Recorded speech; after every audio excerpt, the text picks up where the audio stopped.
Hey guys, tonight we climb aboard a creaking old pirate ship, the sails snapping above your head, the salt thick in your nostrils and the wood beneath your feet forever damp. You're barefoot, of course. Shoes are a luxury here.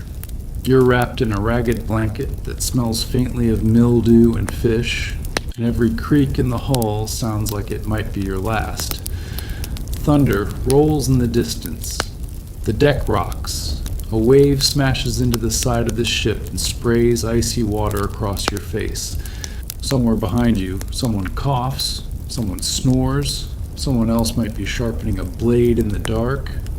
Welcome to Pirate Bedtime. And spoiler alert, you probably won't survive this.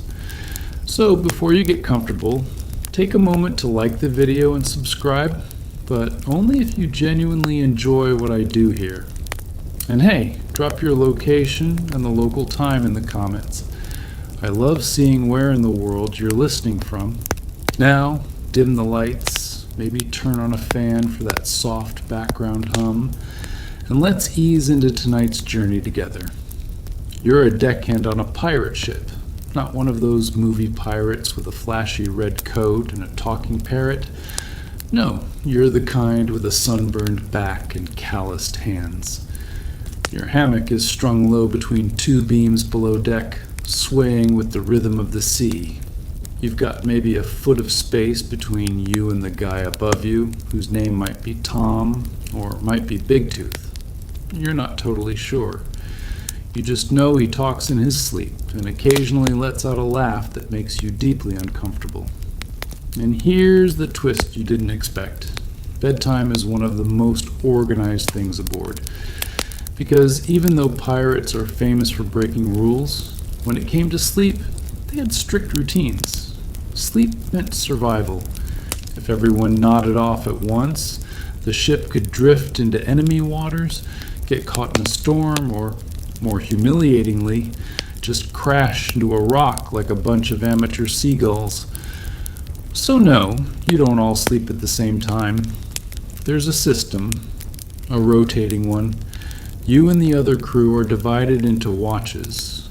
Two main groups, each responsible for manning the ship for 4-hour chunks throughout the day and night. These watches are sacred. Miss one, and you're either keel-hauled or worse, given the latrine bucket for a week. Lovely. Historians still argue whether pirate watches exactly mirrored those of the Royal Navy. But it's clear pirates borrowed some of the structure. Ships were divided into watches like dog watches, which were split into two shorter periods to shuffle sleep schedules and prevent the same group from getting stuck with the night shift every time. The schedule rotated, and that meant no matter how exhausted you were, if it was your time to stand on deck, you stood. Let's say your shift begins at midnight. You've barely shut your eyes, the ship groaning in its eternal rhythm, when you feel a cold hand slap your leg. Up, someone grunts. You groan. Maybe you mutter a few curses into your hammock cloth, but you get up. You always get up. Because pirates hate lazy crewmen even more than they hate British taxes. You swing your legs down, landing in a puddle of what you're never entirely sure. Could be rain, could be seawater, could be that stew from lunch. You pull on a vest, rub your eyes, and make your way up to the deck. Night on a pirate ship is a special kind of eerie. The stars overhead are clear when they're not hidden behind boiling clouds, and the moonlight dances across the waves like it's daring you to look too long. The sails flap overhead. And all around you, darkness. Your job? Keep the ship steady. Adjust the sails. Watch the horizon. Most importantly, don't fall asleep. Falling asleep on watch isn't just frowned upon, it's punishable. Some pirate codes, like those credited to Bartholomew Roberts or Black Bart, had sleep-related rules written right in. Violators could lose a day's pay, be thrown in irons, or worse, be marooned. Yep, Pirates took bedtime very seriously. But here's the contradiction. The sea doesn't care about your schedule. Storms come when they want. Ships appear on the horizon at the worst possible moments.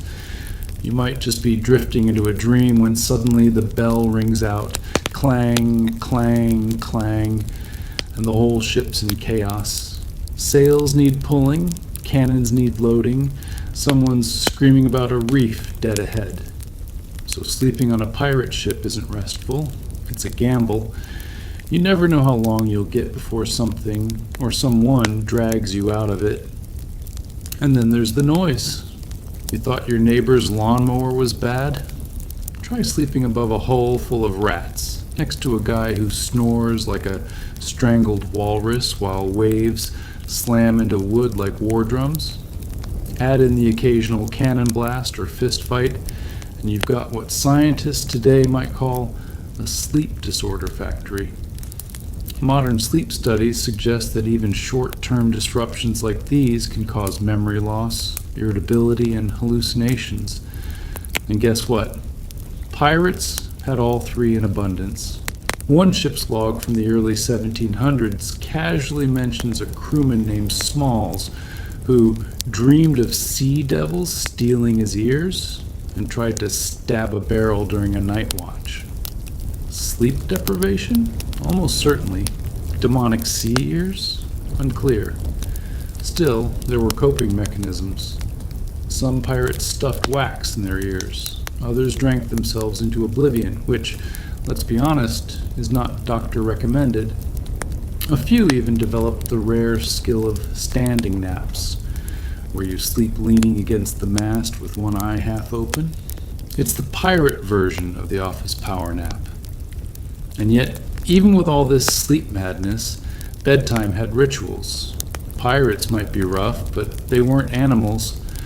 Most would wipe down their hammocks, check their gear, stash their weapons within arm's reach, just in case. Some mumbled prayers. Others whispered superstitions, like never sleeping with your boots facing east or never resting beneath a lantern still lit. One quirky bedtime tradition involved telling last words before falling asleep, as if expecting not to wake. You'd mutter something like, "Tell Jenny I still owe her that coin," or "If I die, bury me with my rum." It was partly a joke, partly not, because on a pirate ship, death didn't always knock first. Sometimes it just crept in while you were snoring. By now, your own eyelids are heavy.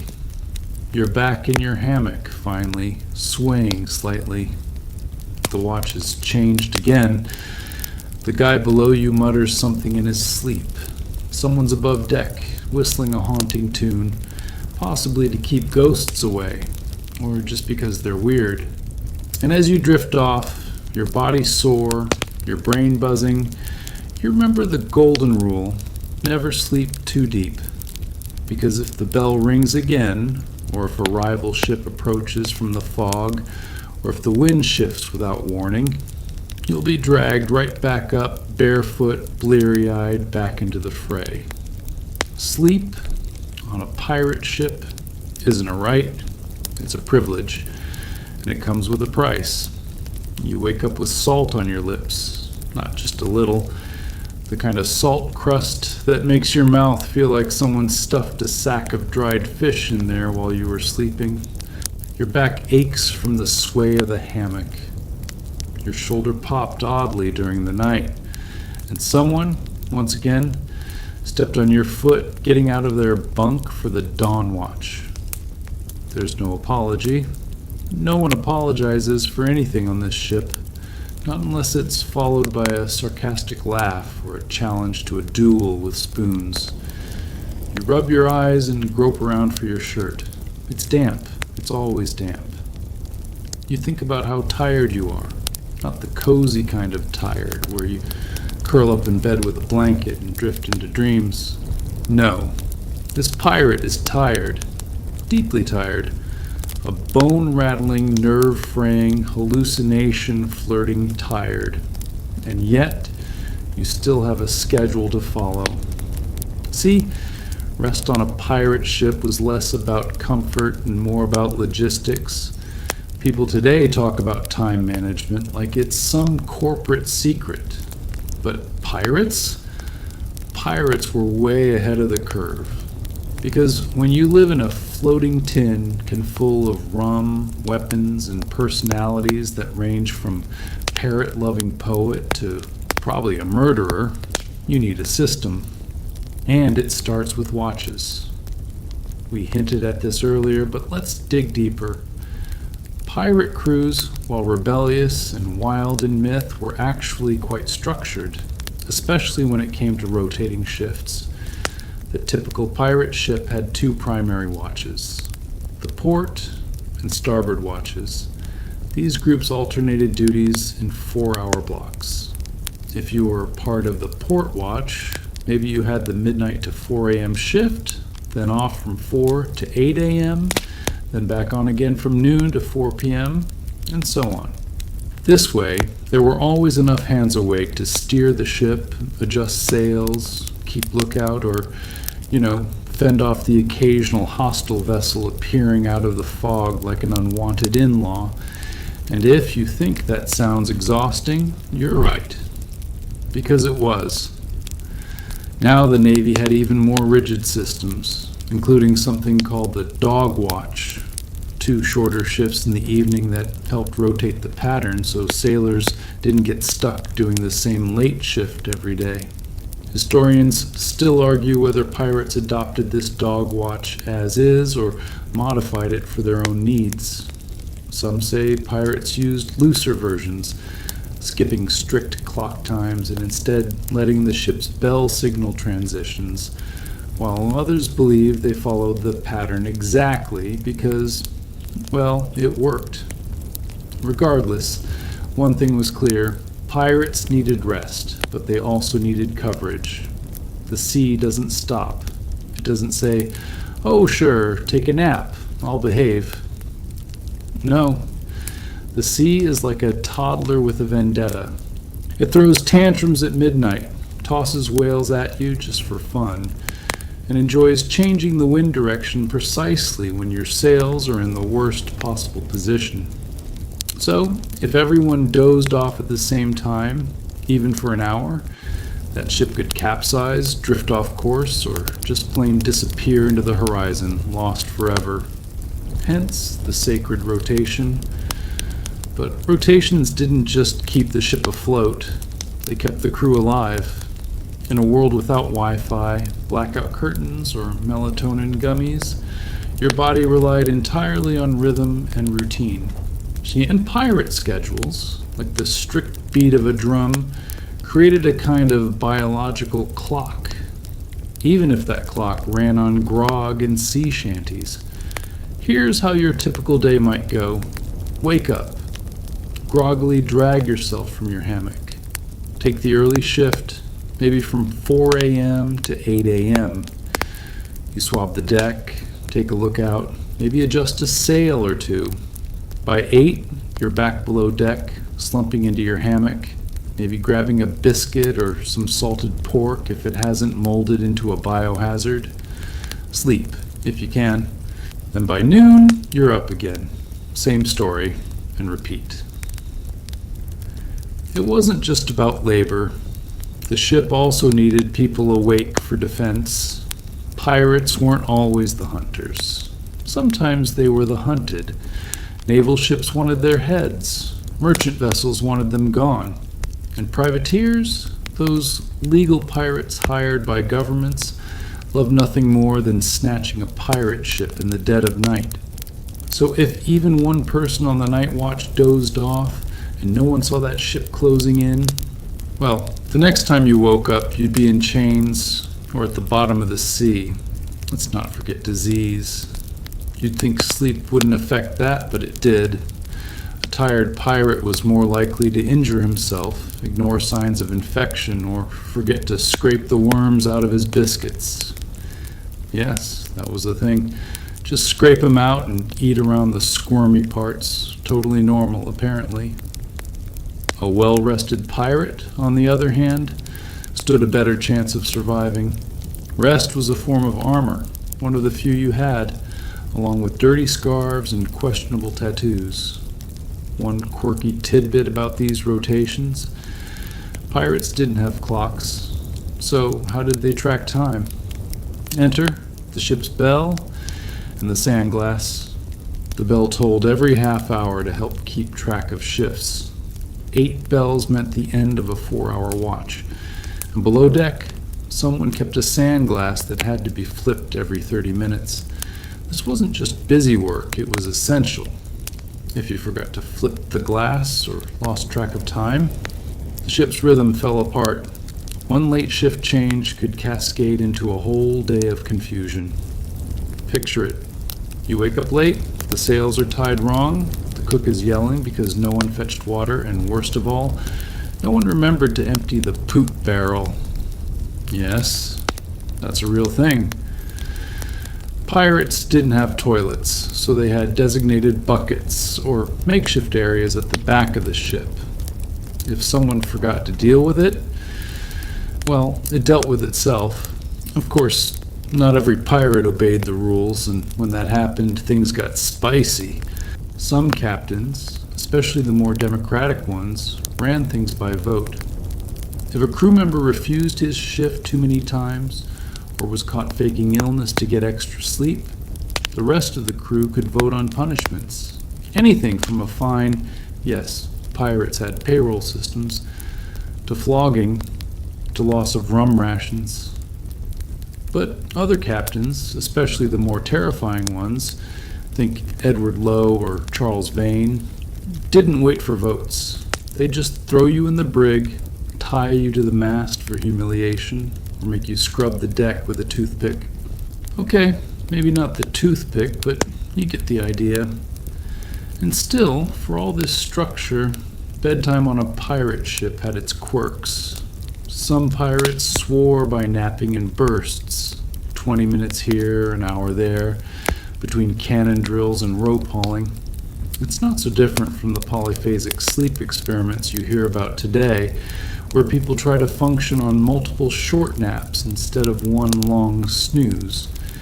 There are even accounts, though unconfirmed, of pirates who refused to sleep during the full moon, fearing bad luck or sea spirits. Historians still argue whether that was a widespread superstition or just one guy named Ned who had too much sea cabbage and started talking to the moon. And then there were those pirates who never seemed to sleep. Every crew had at least one. The insomniac lookout, the guy always fiddling with knots or staring at the sea like he was waiting for a mermaid to wave at him. These men were both a blessing and a curse. They were reliable in emergencies, but also the most likely to mutter something unsettling like, "The sea's been watching us," before turning back to their rope work. So, here you are again. Your next shift starts soon.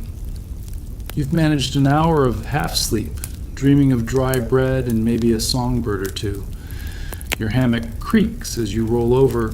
Someone above you lets out a sneeze that echoes like cannon fire. Another man coughs. You're surrounded by humans trying desperately to rest while the world around them refuses to stand still. And as the bell rings out, clang, clang, one soft chime for the half hour, you swing your legs down, sigh, and prepare to do it all again. Rotten teeth, rotating watches, rotting nerves. And yet, somehow, the system works. Sleep on this ship is less of a comfort and more of a code. There's a strange sort of dignity in the chaos. You can feel it when the wind whips your face at dawn and the sea glows pale silver under the rising sun. You can feel it even when you're shivering, barefoot, and grumbling about who took your last bit of salted cod. But most of all, you feel it in the quiet code that everyone follows, especially when it's time to shut up and go to sleep. Because pirate ships didn't just encourage rest, they enforced it. That's right. These rowdy, rum-guzzling, cannon-blasting hooligans had strict bedtime rules, not because they were trying to raise well-adjusted gentlemen, but because exhaustion could kill you faster than a cutlass. By now, you've started to understand the rhythm. The bell every half hour, the 4-hour watches, the way your body aches, not just from labor, but from living like a bat stuffed inside a wooden closet. But what you haven't seen yet is how seriously pirate captains took bedtime. Let's get something out of the way. Sleep wasn't just a personal luxury on a pirate ship. It was a tactical necessity. A crew that didn't sleep properly, regularly, and in turns wasn't a crew that could fight, sail, or plunder. Captains knew this, and not just the military-style captains with a flair for discipline. Even the more anarchic leaders understood that a tired pirate was a dangerous pirate. Mistakes happened when people got sleepy. Mistakes like failing to tie the sails properly, or forgetting to load gunpowder, or accidentally mistaking a merchant ship for a warship. Oops. So what did bedtime enforcement actually look like? Imagine this. You're halfway through a mug of grog after your last watch. You're swapping stories about a ghost ship someone claims to have seen near Cuba. You're just starting to enjoy the moment, when suddenly the first mate points at you and barks, "Below, now, you've got 4 hours." He's not joking. You're expected to rest. That's an order. Because if you don't, you might not wake up with enough wits to climb the rigging in a storm or keep your sword steady during a boarding. So rest wasn't optional. It was strategic. And here's where it gets really interesting. Some pirate captains made their ships quiet zones during rest periods. Yes, pirates, quiet. Historians still argue whether this was a formal rule on most ships or just common sense born from necessity. Some say there were posted signs, scratched in wood or painted crudely, reminding crew members not to disturb others. Others believe it was a spoken custom, pass down the grog, swap your jokes, but once rest hours roll in, zip it or get kicked. Now, was this enforced perfectly? Of course not. These were pirates, not monks. There were always a few loudmouths who couldn't help bursting into shanties or arguing about who actually won last night's dice game. But often those men got a swift boot, a gag made of rope, or, in some exaggerated tales, a brief dunk in a barrel of bilge water. Think of it as a 1700s-style cold shower. What's more fascinating is that this enforced rest wasn't just about fatigue. It was about mental stability. You're living in a box at sea with 60 other people who haven't bathed in weeks, all sharing the same air, the same food, and the same toilet bucket. If people don't sleep, tempers explode, fights break out, knives come out, and before long, you've got mutiny, or worse. That's why some pirate codes, the famous Articles of Agreement that crews signed when joining a ship, included specific clauses about rest. One such clause might read, in essence, "No man shall disturb another during sleep, nor shall he engage in noise during rest hours." One code, reportedly used by Bartholomew Roberts, aka Black Bart, included provisions for lighting and fire after certain hours, limiting noise in quarters and even penalizing brawlers who disrupted sleep. Think about that. These were men who boarded ships with muskets, cutlasses, and axes, but they still agreed that nap time was sacred. And speaking of quarters, let's talk hammocks. The pirate hammock wasn't just a bed, it was a cocoon of sanity. Your hammock was your personal space, a swinging, creaking sliver of privacy in a world that offered almost none. Below deck, hammocks were hung in rows, spaced barely 2 feet apart.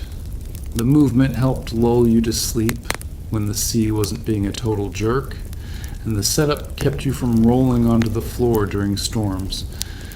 But it wasn't just about comfort. Hammocks were strategic too. A man in a hammock didn't take up floor space, didn't block others, and didn't risk injury from a sudden shift in the ship's position. If a cannonball slammed into the side of the hull, hammocks reduced the number of people who went flying like laundry in a hurricane. And if someone didn't sleep in their hammock, if they decided to pass out on deck or below on the floor, that was a problem. Not just because it was annoying, but because it created a tripping hazard, blocked crew movement, and invited resentment.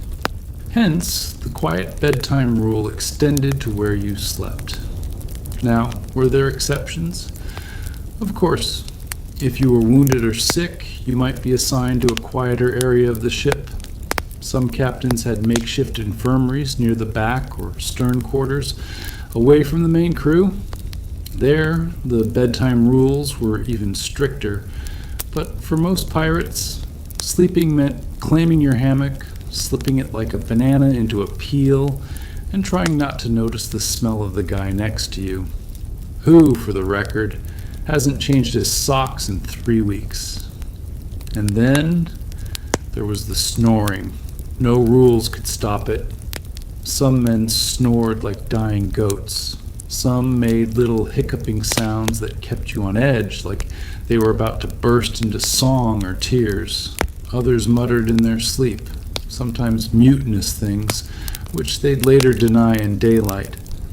I never said I wanted to stab the quartermaster. Must have been dreaming about dinner. One fringe story, unverified but popular, tells of a pirate ship that designated a snorers section.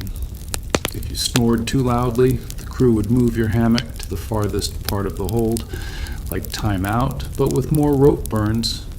Another rumor. Some pirates stuffed wet cloth in their ears to sleep better. Early earplugs, not fancy, but functional. Now, remember, rest wasn't just about sleep. It was about not getting in other people's way. During rest periods, pirates who were off duty weren't supposed to practice swordplay, reorganize loot, or chase the ship's chickens. Yes, some ships kept them for eggs. You were supposed to rest, or at least pretend to. Even meals were scheduled around sleep. If you were asleep during chow, tough luck. The crew wouldn't wake you unless it was an emergency, and no one kept leftovers. Food didn't last that long. If you missed your meal, you might have to gnaw on hardtack later, hoping the bugs were already dead. But perhaps the strangest rule of all, you weren't allowed to sing below deck during rest hours, not even quietly. This one seems especially cruel, right? Pirates and singing go together like parrots and bad hygiene. But apparently crews agreed. Singing, especially loud or drunk shanties, was disruptive.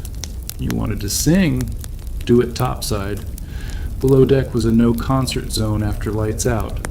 Now, this brings us to an open question, one that still sparks debate among maritime historians. Did pirate ships enforce bedtime as a rule or as a culture? In other words, were people ordered to sleep, or did they just know they should? Some argue that pirates, despite their rebellious nature, developed their own group norms. They didn't need to be told to rest, they just understood that staying sharp meant staying alive. Others say that bedtime was enforced as fiercely as any combat protocol, especially on ships run by ex-Navy men. Maybe the truth lies somewhere in between. Pirates weren't robots, but they weren't fools either. Sleep meant strength, and strength meant survival. So tonight, as you finally slip into your hammock, listening to the creak of ropes and the lull of waves, you remember this isn't luxury, it's a strategy. You cradle your head in your arm. A nearby sailor lets out a soft sigh. Another mutters something about treasure and pineapples. The bell rings faintly above, marking another half hour. Below deck, it's dark, damp, still. And for the next few hours, the ship becomes a fortress of sleep, because soon too soon, it'll be time to climb, fight, steer, or run. And when that time comes, you'd better be rested. You're woken up not by a cannon blast, not by screaming, and not by a bucket of seawater to the face, though all of those are absolutely within the realm of possibility.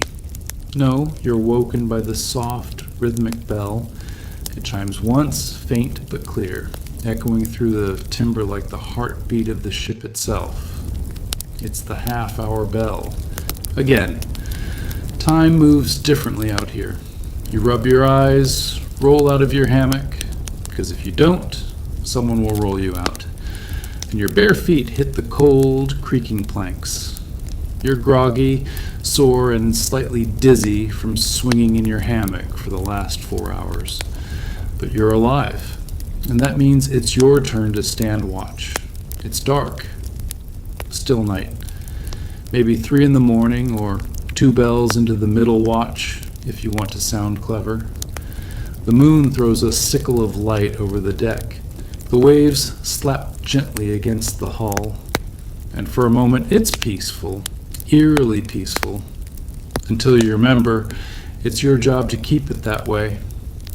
See, here's the thing most people get wrong about pirate life. That they picture the raids, the treasures, the shouting. But what they miss is that 80% of the time you're waiting. Waiting for the wind to shift, waiting for the lookout to shout, "Sail ho!" Waiting for a tiny dot on the horizon to become your next payday, or your doom. And the only way that machine of waiting stays upright is because someone, somewhere on the ship is always awake. And that's what the watch system was for. Now, pirate ships didn't invent watches. The system came from naval and merchant traditions, passed down through the grimy generations of sea trade. But pirates adopted it with gusto because it worked. And when you're sailing a floating death trap full of barely controlled chaos, anything that works becomes sacred. So how did it work? The day aboard a pirate ship was divided into watches, usually 6 of them, each 4 hours long. The dog watches in the early evening were split into 2 two-hour shifts to rotate the cycle and prevent the same men from always pulling night duty. Your shift, your watch, was your responsibility. You were on duty, you were alert, and you were expected not to doze off, or you'd catch more than just a slap to the back of the head. During your watch, you might be standing lookout in the crow's nest, pacing the deck in the cold wind, or checking the rigging by a lantern light. You could also be manning the helm if the ship trusted you not to steer it into the rocks. Every task, no matter how simple, was loaded with risk, because one missed sail, one missed light, and suddenly you're taking on water, or worse, ambushed. And here's where the bedtime rules slide back in again, because sleep wasn't just something you earned, it was a responsibility you owed to the rest of the crew. Imagine this. You're on the midnight to 4 a.m. watch. You slept during the evening. You had your chance. But if you didn't actually sleep, if you drank grog, gambled, or just stared at the ceiling dreaming about retiring in Jamaica, you're now a walking liability. And if you're nodding off during your watch, your captain will find out. There's a story, might be true, might be one of those pirate tall tales, that Captain Edward Lowe once had a sailor lashed to the mast and left in the sun all day for falling asleep during his watch.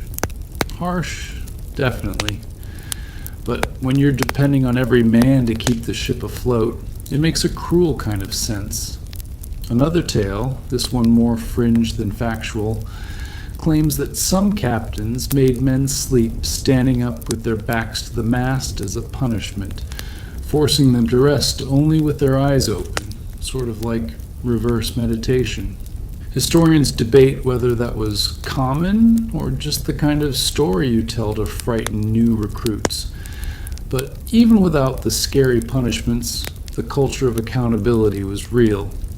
If your ship was surprised because someone was too sleepy to raise the alarm, nobody waited around to assign blame.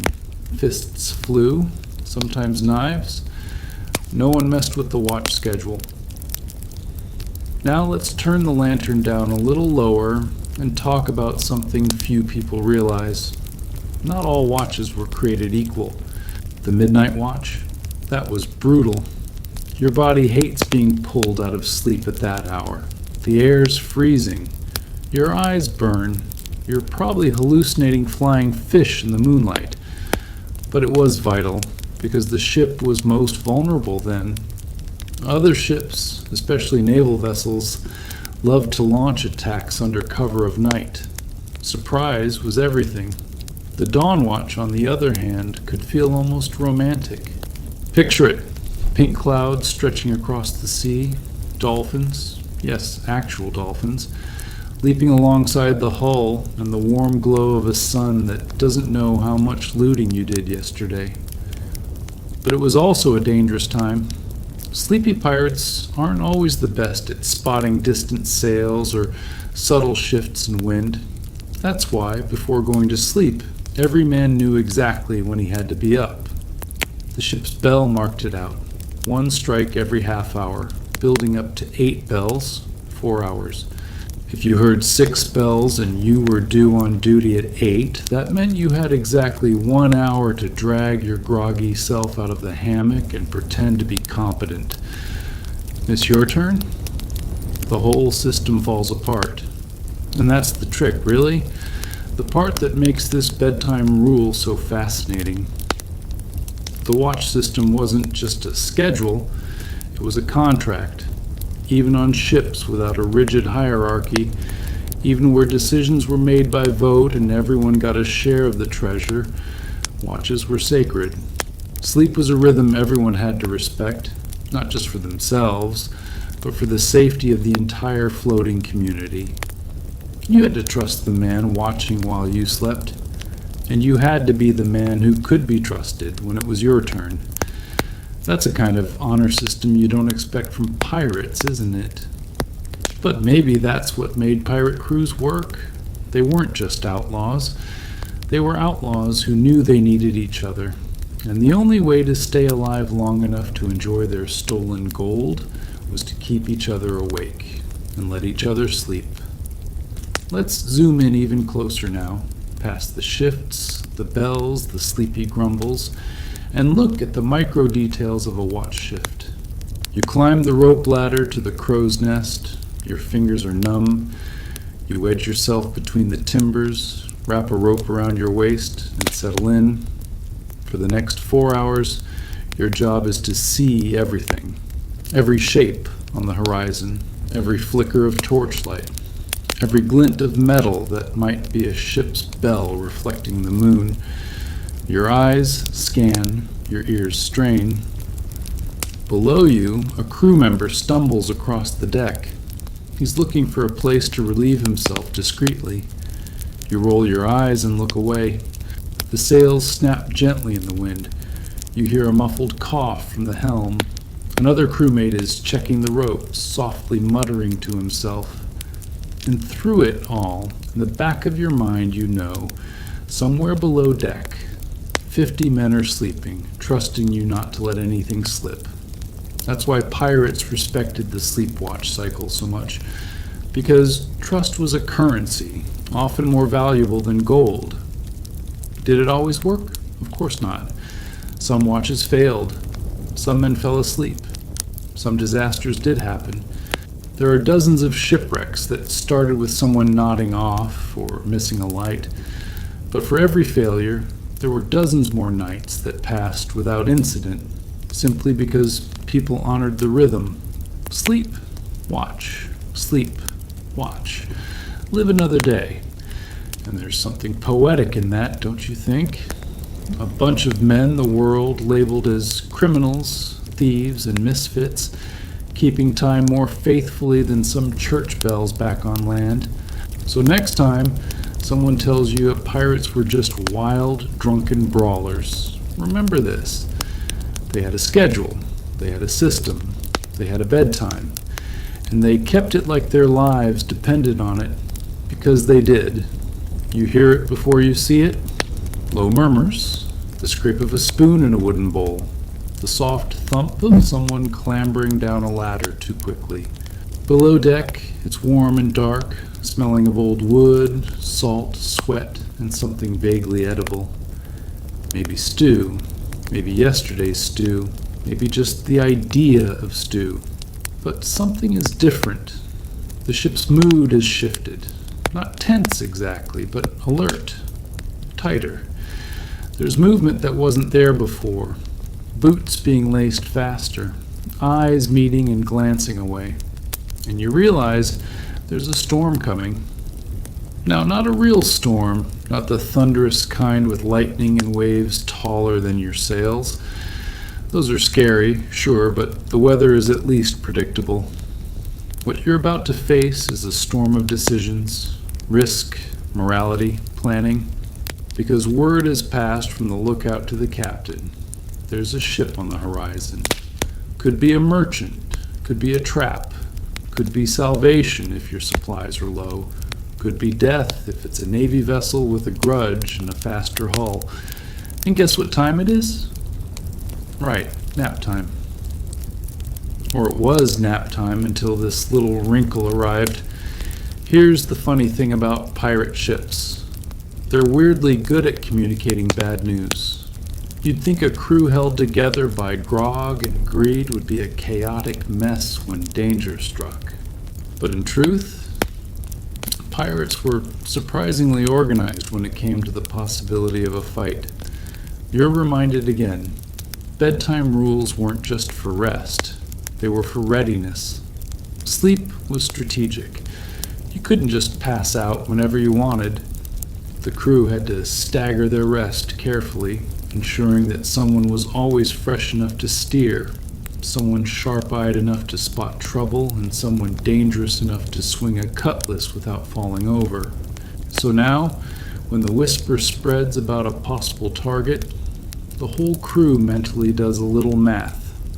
How long since I slept? How long since I ate? Do I have time to get below, grab my boots, strap on my sash, pistol and dagger, and still keep my eyes open? The answer, most of the time, is no. Which brings us to one of the strangest parts of pirate life: emergency wake-up protocols. That sounds bureaucratic, but trust me, there's nothing official about it. Let's say you're the captain. You've got two options on the horizon: a sleek merchant ship with high sails and deep pockets, or a potential man of war with cannons bristling like a sea porcupine. You can't be sure which. You've got minutes, maybe less, to decide whether to flee, fight, or fake an innocent fishing trip. But half your men are snoring in hammocks below deck. Now here's where the bedtime rules twist into something more like a fire drill. If you sound the bell, 3 short rings and 1 long, everyone knows what it means. Rouse up. Possible battle. No complaints. And here's the catch. If you don't sound the bell and go to battle short-handed, you're putting the crew at a deadly disadvantage. But if you do sound it too often, you'll destroy morale. No one wants to be jolted awake for a false alarm 3 nights in a row. So captains had to be smart. And crews? They had to be disciplined. You leap down from the rigging, heart racing, mind half awake, and shove your way through the narrow hatch. Below deck, it's like waking a hive of bees, men untangling themselves from hammocks, weapons clattering to the floor, someone shouting about which boots are his. And somewhere in the corner, one poor soul, probably on mess duty, is trying to quietly eat a boiled yam while everyone else stumbles into chaos. It's a moment of absurdity that history never records, but you can picture it. Battle-ready pirates, groggy and shirtless, arguing over who stole whose bandana while trying not to trip over each other's cutlasses. But let's pause a second here. This is what the bedtime rules prevented, or at least minimized. Because on a well-run pirate ship, emergency readiness didn't mean everyone jumped up. Just the right half. See, pirates had what you'd call a readiness roster. Not always written. Sometimes just shouted by the quartermaster during the previous shift. But it was known. Half the crew on active duty, half the crew resting, rotated every few hours. So in situations like this, the crew didn't have to wake everyone. They just had to be loud enough to wake the ready ones. And that's when you start to realize something wild. Pirate sleep wasn't just individual.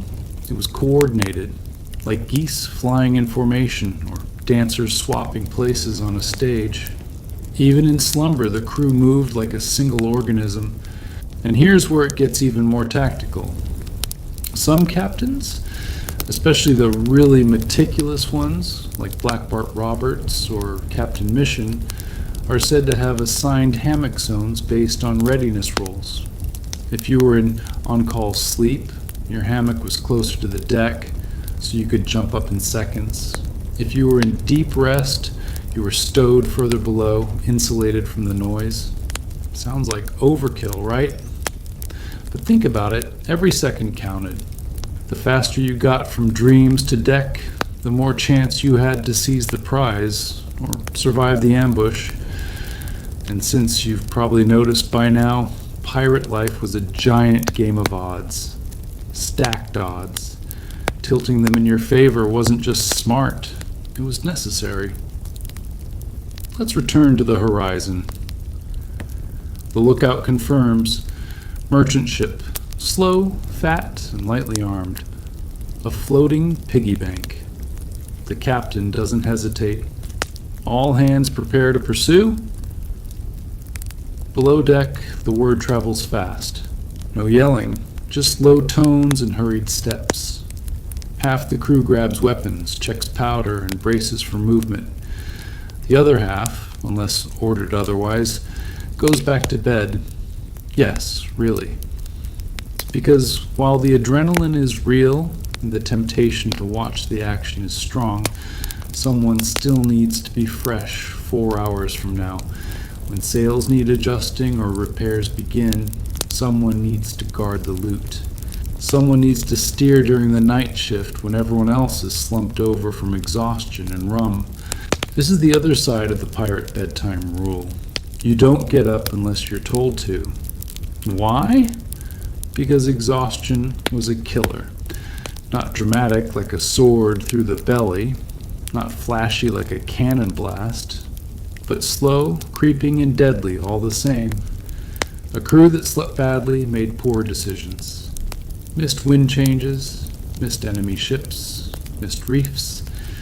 History's full of shipwrecks caused by someone who just wasn't thinking clearly, usually because they were sleep deprived. And pirate captains knew that better than anyone. They didn't always rule by fear. Many are ruled by function. And keeping their men alive meant protecting their sleep, even if that meant enforcing weird-sounding rules like, don't get up when the bell rings unless it's your turn. Now, here's where things get spooky. Some captains, particularly in the Caribbean, were said to rely on the rhythms of the sea to decide sleep cycles.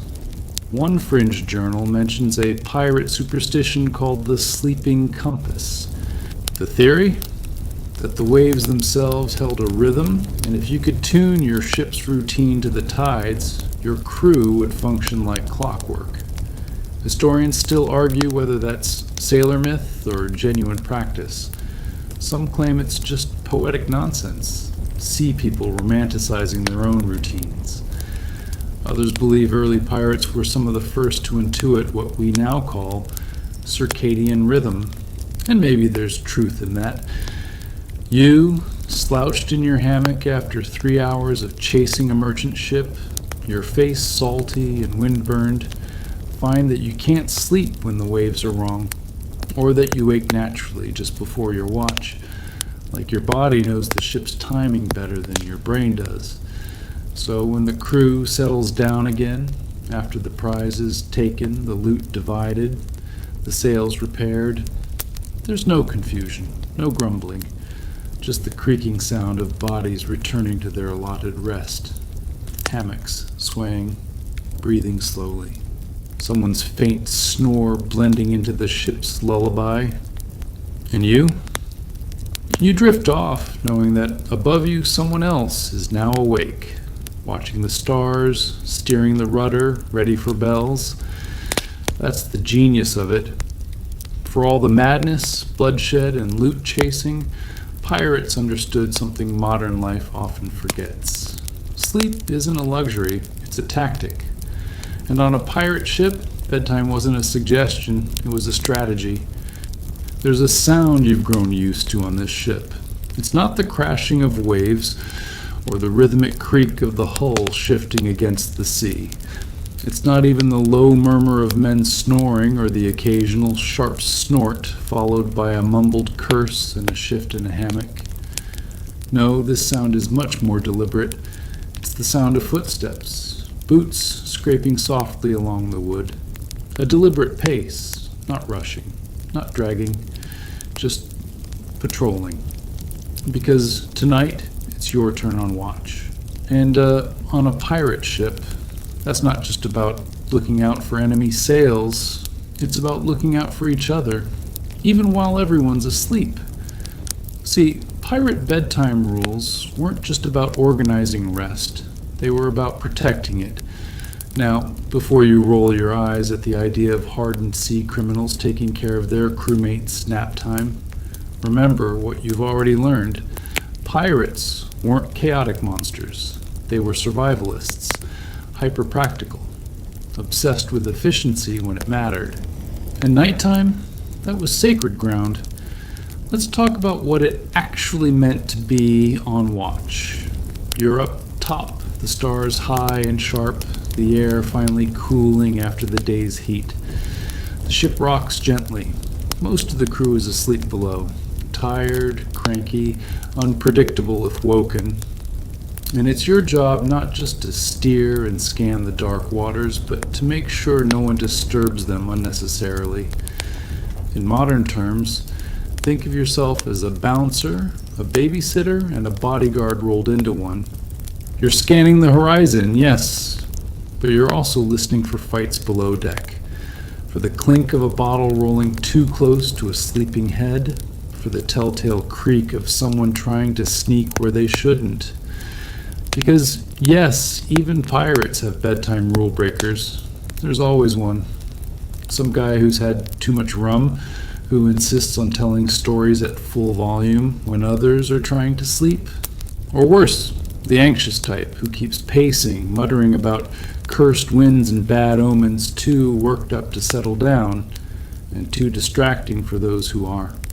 That's when you, as the night watch, have to intervene, quietly, calmly. You lean into the hatch and hiss a name, maybe add a very specific threat about getting dumped overboard if they don't lie back down. It usually works, not because they're scared of you, but because everyone knows how dangerous it is to mess with rest time. You ruin one night's sleep, you might cost the ship tomorrow's prize, or worse. This is where it gets a little bit spooky again. There were stories passed between pirate crews, legends, warnings, about what happens when sleep discipline breaks down. Not ghost stories exactly, though they do involve ghosts in a way. One tale talks about the Shadow Crew, a cursed group of pirates who ignored the bedtime cycle. They'd all stay up drinking, gambling, swapping war stories. But when dawn came, they were too tired to fight. Their ship was ambushed by the Navy. No one survived. Some say you can still see their sails on moonless nights, a silent ship drifting with ghostly figures in hammocks, forever too exhausted to rise. Total nonsense, of course. Probably made up by a quartermaster desperate to get his crew to bed. But it worked. The fear stuck. Even now you feel a chill as you lean over the side and scan the horizon. Just water, black and endless. But you can't help but imagine something out there, watching, drifting, and just like that, You're glad your crew takes sleep seriously. Let's zoom in on that. Who was responsible for enforcing bedtime rules? Usually, it wasn't the captain. They had bigger things to worry about. It was the quartermaster, that unsung hero of pirate logistics. If the captain was the war brain, the quartermaster was the backbone. They managed supplies, assigned duties, and, yes, controlled the sleep schedule. They knew who'd had the least sleep, who'd pulled the longest shift, who needed to be rotated out before they got punchy. And here's a detail most people don't know. Quartermasters sometimes kept informal sleep logs, not written in ink, but tracked mentally or with carved marks on a beam. 1 notch per rest shift completed. 2 notches if someone was skipped because of an emergency. 3 notches if someone was caught pretending to rest but was actually messing around. Why would you pretend to sleep, you ask? Maybe you didn't want to scrub the deck during daylight. Maybe you were hoping to nap during the day and stay up late with your friends. Maybe you were just bad at pirate math and thought you could cheat the rotation. Whatever the reason, it didn't work for long. The quartermaster noticed everything. There's a funny fringe story, possibly exaggerated, about a pirate named Little Mikey, called that even though he was built like a barrel, who tried to avoid the night watch by hiding under a pile of sails and snoring loudly during check-ins. But when he overslept and missed his shift, the quartermaster had someone sew him into his hammock for a full 12 hours, just to make sure he got his fill. Historians still argue whether Little Mikey was real or just a sea joke passed down over generations, but you get the point. Bedtime wasn't a joke. And now let's talk about an even rarer role, the sleep warden. Yep, on some larger ships, there was a dedicated crew member assigned solely to maintain the bedtime atmosphere. Think of them as the ship's librarian meets drill sergeant. They were responsible for keeping the below deck quiet, shushing loud whispers, breaking up dice games, making sure hammocks didn't get tangled or dangerously close to lanterns. It sounds silly until you realize that one knocked-over oil lamp in a wooden ship filled with tar, pitch, and gunpowder could mean everyone dies in their sleep. Not ideal.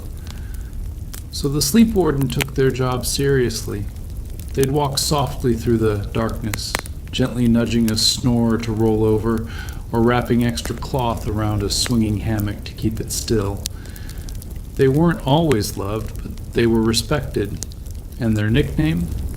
The Night Rat.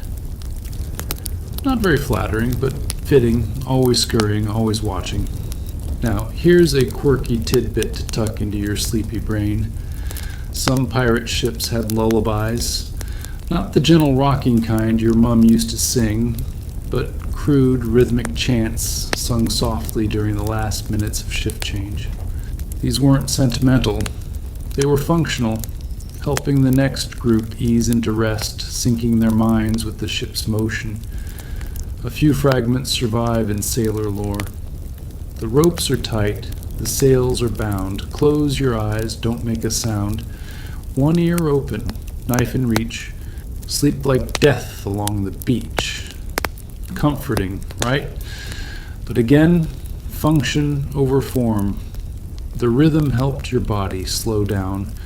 The words reminded you that even sleep wasn't safe, but it was necessary. You start to think differently about bedtime in this world, not as a pause in the action, but as part of the action. Rest was battle prep, silence was strategy, and the man who could fall asleep within a minute, even surrounded by snoring pirates, flickering lanterns, and swaying wood, was just as powerful as the one who could swing a sword. Maybe more so, because he'd be ready when it mattered. Now, up top, your shift is ending. Another pirate, blinking sleep from his eyes, pulling on a coat that smells like fish and pipe smoke, climbs up to relieve you. You nod, pass over the logbook, murmur, "All quiet." And as you descend the ladder, feeling the warmth rise from below deck, you're struck by something simple. You're safe here. Not because pirates are kind, but because pirates are smart. And on a smart ship, bedtime isn't chaos. It's a system, a shared rhythm, a code. You pull yourself into your hammock, the fabric cradling you like a memory. You shift once, twice, then still. The ship rocks. Your breathing slows. You hear the soft hum of someone singing the last verse of that old sleep chant, half a joke, half a spell. And then, just like that, darkness. You wake from a dream that's half drowned in salt water and half lit by cannon flash. In it, you're standing on the quarterdeck, hair whipping in the wind, yelling orders you'd never dare speak aloud while awake. The dream felt glorious until the sudden splash of cold reality returns. You're still just another hammock swinging deckhand. And somewhere in the dark, other pirates are dreaming their own dangerous dreams. Because here's the secret every captain fears. Too much rest can be just as lethal as too little. Give a crew nothing but work and they'll crumble. Give them too much downtime and they'll start imagining a different flag to follow, or none at all. Tonight's watch bell fades and the ship sinks into a hush so deep you can hear individual droplets of tar dripping from the rigging. It should be peaceful, but your skin prickles. Down the row of swaying hammocks, a whispered conversation stops the moment your eyes open. You pretend not to notice, but the thought gnaws. What schemes ferment in those hushed pockets of darkness? Mainstream history tells plenty of tales where mutiny blossomed in the lull between battles. William Fly, George Lowther, and that unfortunate merchant mate who tossed Captain Green overboard, all brewed rebellion while resting. Pirates study these stories like bedtime fables. Moral of the tale: never let the crew grow bored enough to start counting the gold they don't have yet. That's why many pirate codes are baked in anti-idleness clauses. Black Bart Roberts' articles threatened anyone who smirked duty or overslept with the loss of their grog, or worse. Rest was rationed as carefully as powder. The quartermaster's sleep log you remember from last night wasn't just bookkeeping, it was a pressure valve. And yet, humanity being what it is, plotting still flourished under blankets. There's a fringe yarn, probably exaggerated, about a Caribbean crew that used dream councils to plan takeover. Each man would memorize a single sentence of the conspiracy, mutter it to the next while pretending to snore, then all wake at dawn with the full plan stitched together like a quilt of whispers. Historians still argue whether anyone could coordinate such a nighttime telephone without somebody forgetting their line or drooling the message into oblivion. You roll onto your back, watching the lantern sway, and recall yesterday's chase after the merchant piggy bank. The loot sits locked in the captain's chest, but the coin has a way of calling to tired minds. The man 2 hammocks over, Big Tooth Tom, twitches and mumbles, "Mine, by rights." A joke earlier in the day, maybe, but in the stillness it sounds like intent. So captains, fight dreams with distraction. Tomorrow's schedule will be brutal. Extra sail drill, powder keg inspection, and swabbing until the deck shines like moonlit glass. You groan preemptively, but you also know it's smart. Keep muscles sore. Keep brains too foggy to finish treasonous arithmetic. On deck, the night watch paces, boots scraping that deliberate rhythm you know so well. You picture the night rat adjusting someone's blanket, enforcing the hush. Even rebellion needs sleep, and the warden's job is to make sure it never gets deep enough for full-blown nightmares of grandeur. Still, tension seeps. You and the crew share everything: fleas, food, fear. Stir one hammock and the entire web shivers. A sudden metallic clink. Was that a dagger being checked? Your pulse spikes. Instinct says, grab your own blade, but the rule echoes. No weapons drawn below deck during rest. Break that and everyone's on edge. You slide your hand away. You think of Captain Kidd's doomed voyage, where whispers about buried treasure and unfair shares led to brawls, which led to courts and gallows. Some scholars claim Kidd's men mutinied not from greed, but from sleepless paranoia after weeks of storms. Others insist the captain simply let them lounge too long in calm seas. Either way, the lesson's carved in every salt-soaked beam. A captain must steer his crew's dreams as carefully as he steers the ship. A wave slaps the hull, and a hammock creaks in nervous answer. Someone mutters, "Easy, lads," half-asleep pep talk. You realize you're gripping your blanket like a lifeline. Joke 1, if mutiny kicks off, everyone's too tired to swing straight. Joke 2, you'd probably trip on your own hammock strings before getting stabbed. Joke 3, if things go really south, maybe the shadow crew is hiring. A yawning chuckle rolls across the hold as someone remembers the crocodile dung sunscreen gag you all laughed at last week. If it can keep the sun off, maybe it can keep the captain's eye off our share, the Joker whispers. The callback sparks a ripple of muffled laughter that quickly dies. Even humor feels seditious in the dark, but it's healthy too. The quartermaster once said, "A ship without jokes is a coffin with sails," and you're starting to see his point. Laughter vents steam, silence stores gunpowder. Scholars of maritime psychology, yes, that's a real field, comb surviving journals for evidence that regulated humor sessions actually reduced mutiny risk. Historians still argue whether the documented joke round aboard certain vessels was formal policy or just colorful retelling by sailors who fancied themselves comedians. Either way, the memory settles your nerves. You ease back into the hammock's cradle, letting the canvas hug your shoulders. Outside, clouds slide over the moon. Inside, the ship's heart continues its steady beat. Sleep, breathe, dream, but not too deeply. Before sleep claims you, a final thought surfaces. Mutiny is a dream that grows in daylight but is watered at night. That's why your captain counts not just coins, but hours of shut-eye. And why you, hammock-bound and half-awake, whisper the unofficial oath every pirate learns. Keep the schedule, keep the peace, keep breathing. You exhale. The deck above thumps softly as the watch changes. 8 bells, 4 hours gone. Somewhere, the quartermaster scratches another notch into the beam, proof the rhythm still holds, for now.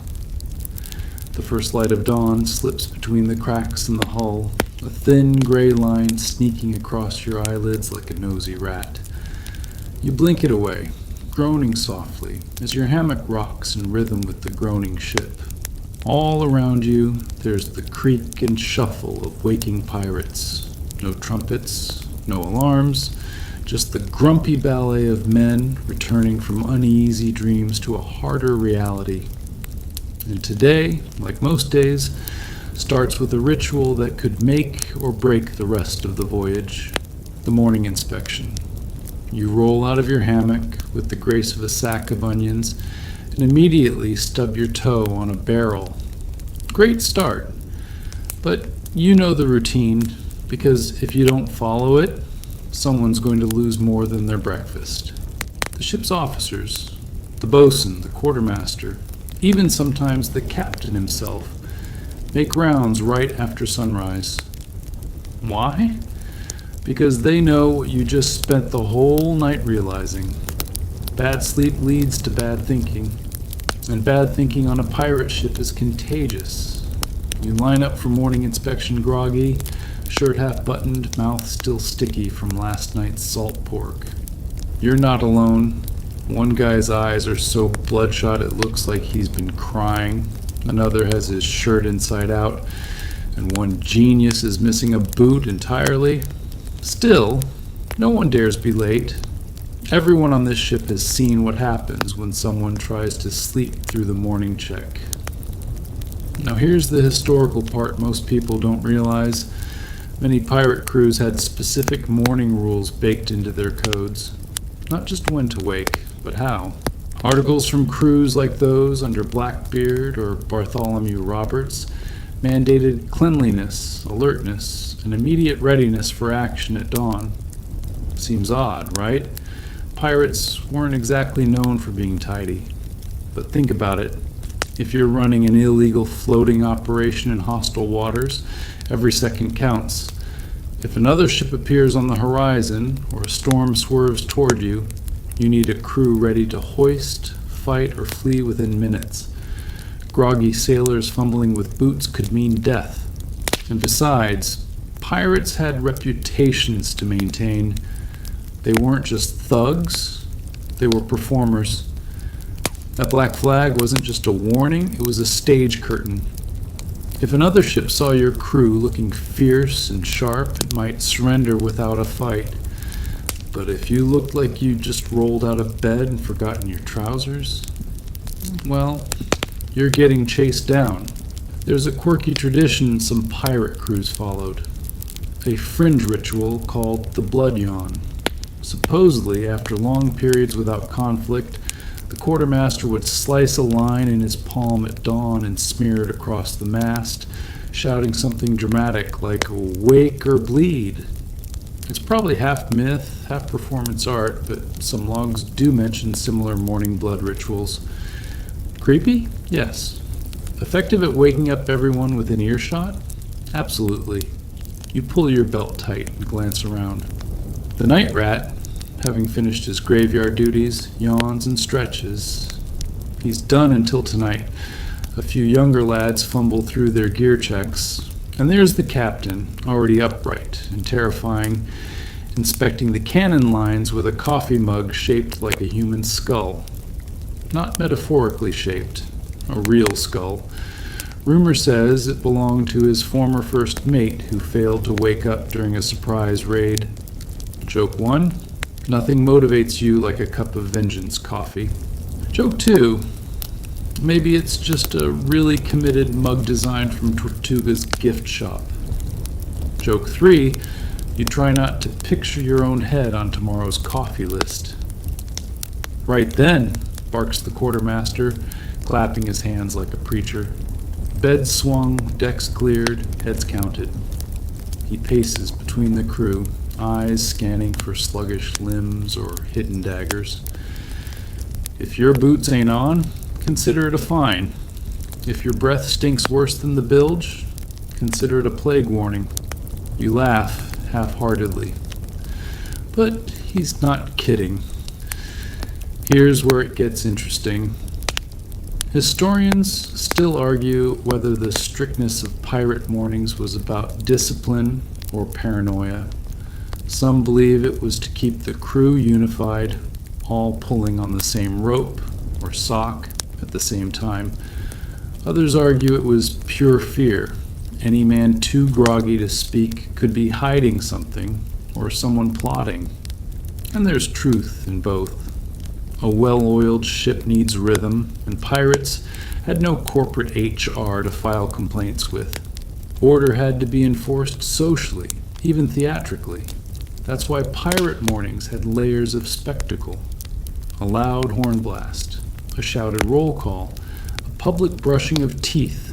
Yes, pirates brushed their teeth, often with salt, ashes, or even urine. Fringe fact, but true. Today, the deck wash begins immediately after check. You grab your mop, a frayed rope nailed to a stick, and start scrubbing along with 10 others. Salt water stings your fingers, but it wakes you up faster than any sunrise. The work is loud, splashy, and oddly calming. It's part of the rhythm, and that rhythm matters more than you realized before joining the crew. Because a pirate ship isn't just a floating fortress, it's a beating heart. And the daily rhythm, wake, wash, work, eat, fight, sleep, is what keeps it from falling apart. That's why sleep rules are so sacred. If one man starts oversleeping, another man gets resentful. If one hammock squeaks too loud, the guy next to it sleeps angry. If one snore sounds too suspiciously like muttering, someone sharpens a knife. Even breakfast is regulated. You don't just grab food when you feel like it.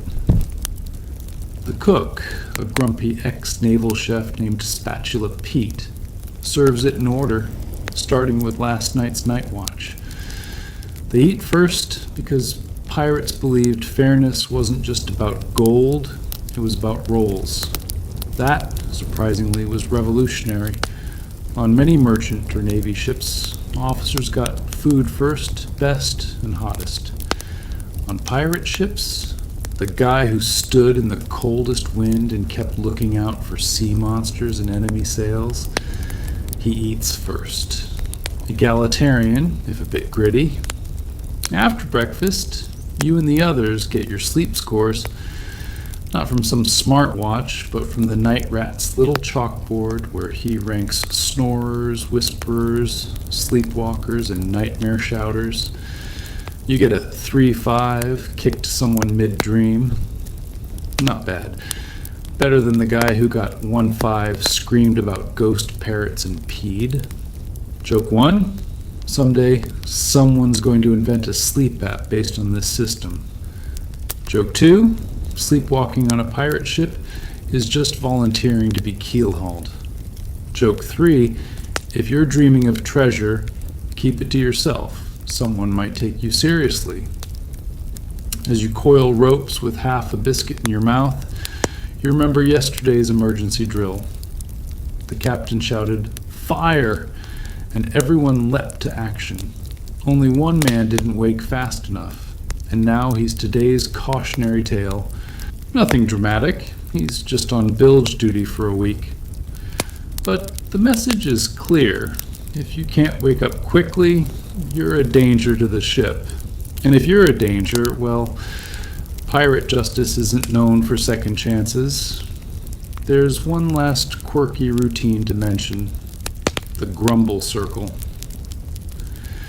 Once a week, usually at dawn, the crew gathers for a few minutes to air complaints about sleep quality, food, hammock location, or who stole whose sock.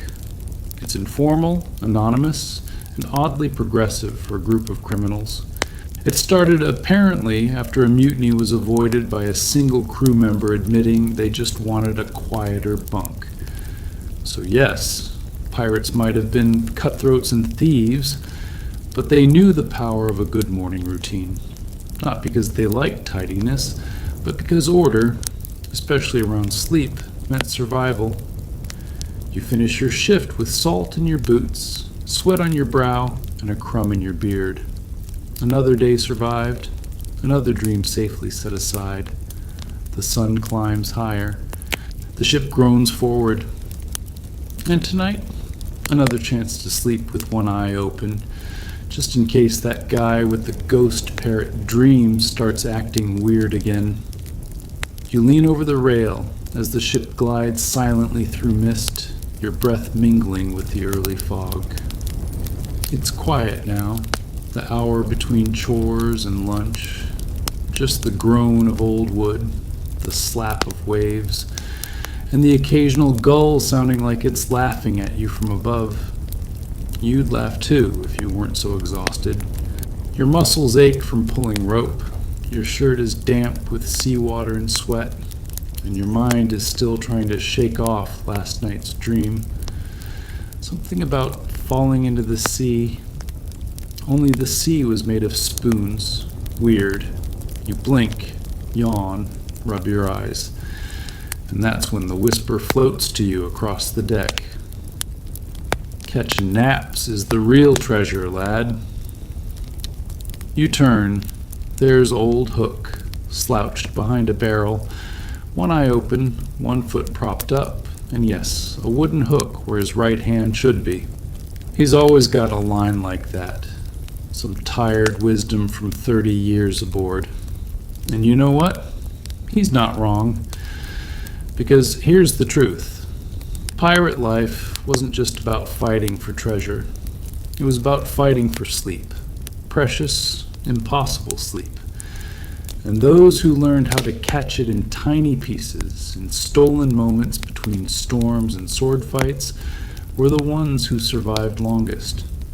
So while you were dreaming of spoon oceans, others were practicing the lost art of pirate polyphasic sleep. Now don't panic, no one's about to hit you with a science lesson. But here's the deal, many pirates didn't just sleep once a night, they broke it up into chunks, little naps. Winks, they called them, or clam shuts, snap sleeps, or if you were particularly tired, just dead drops. Why? Because opportunities for a full 8 hours were rarer than a mermaid with manners. During long voyages, especially in unpredictable waters like the Caribbean or the coast of Madagascar, pirate ships had to stay alert. Threats could come at any hour, merchant vessels to plunder, enemy navies looking for revenge, rogue waves, sudden squalls, drunken crewmates knocking over lanterns near the powder kegs. You get the idea. Sleep was a luxury, a long one, practically a legend. So, pirates got smart. They trained themselves to nap like cats, 10 minutes leaning against a mast, 20 curled up beside a cannon, 15 hanging in your hammock while someone sings sea shanties about kraken-filled dreams. It wasn't comfortable, but it worked. And this is where the debate kicks in. Historians still argue whether this sleep chunking habit was formal, passed down through codes and training, or just a messy survival response to chaos. Some point to journal fragments from ships like the Fancy and Queen Anne's Revenge, where pirates kept rotating watch shifts with carved wooden tokens. Others argue that it was all informal, learned the hard way through collapsing mid-task or getting walloped by a rope block because you nodded off while coiling it. Either way, the result was the same. Pirates became masters of micro-rest. You think back to last week, when a young deckhand named Finn dozed off standing up, literally upright, leaning against a bulkhead. Someone started clapping, amazed. Then the bosun smacked him with a mop and made him swab the forecastle barefoot. Lesson learned.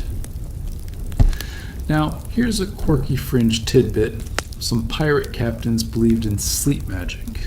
Not magic, as in fairy dust, but in talismans that helped with sleep. They'd hang dried sea kelp near their hammocks, rub certain stones between their palms, or chant old sailor rhymes backwards before sleeping. One superstitious Welsh pirate even stuffed his pillow with dried citrus peel, believing it warded off nightmares. Another wore socks to bed stuffed with lavender and rum-soaked herbs, calling them dream boots. Did they work? Who knows? But if you're in a hammock that smells like a sailor's gin garden, you're at least not focused on the cannon creaking above your head. Some pirates also had rules about where you could nap. The quarterdeck was forbidden, reserved for navigation. Below decks near the food stores, also a no. Too many accidental bites during dreams. And don't even think about sleeping near the gunpowder barrels. That one's self-explanatory. So your choices were limited. Hammock, floor, or some semi-soft bundle of rope. You picked your poison, and you learned to pass out fast. Of course, not all naps were safe. Pirates had enemies on board too, jealous crewmates, rivals, or just someone mad about the last dice game. So if you fell asleep too soundly, you risked waking up bald, or worse, wet. There's a time-honored prank known as the bilge dunk. Fall asleep with your mouth open, someone pours a ladle of bilge water in. Hilarious, until you get dysentery. But jokes aside, sleep had to be protected. That's why some ships assigned sleep guards. Not always official, but informal arrangements between mates. You watch my hammock for 20, I'll watch yours after the rope shift. A buddy system for bedtime, which, again, was oddly progressive for a ship full of rogues. And in the dead of night, when things got truly quiet, you'd see something unexpected. Small groups of pirates sleeping in clusters like pups in a storm. Not for warmth, though that helped, but for safety. Imagine lying down next to 3 guys with knives tucked in their belts, knowing any one of them might accidentally roll over and gut you in his sleep. That's trust, or just mutual exhaustion. You once woke in the dark, shoulder to shoulder with Hook, Finn, and Two Toes, each snoring like wild pigs, breath mixing with tar and salt. And for a weird, fleeting moment, it felt like family. A smelly, armed, slightly deranged family, but a family nonetheless. Of course, not everyone adapted well. Some pirates became sleep mad. That's the phrase the old logs used. Men who couldn't sleep properly for days started hallucinating, seeing ghost ships, hearing mermaids cry. One crew supposedly tossed their quartermaster overboard because he refused to sleep for 5 days, claiming he was waiting for the moon to open its eyes. Another time, the cook locked himself in the galley and tried to serve sand as soup. He'd slept only 90 minutes and 3 nights, paranoid that someone was poisoning his pepper. The crew had to stage a fake mutiny just to trick him into resting. That's the level of chaos bad sleep could cause. Now, not every ship followed the same rhythm. The French privateers liked to break the day into 3 shifts, with sleep slotted in whenever the cannons weren't warm. The Dutch pirates preferred longer day shifts with one long communal nap in the heat of the afternoon.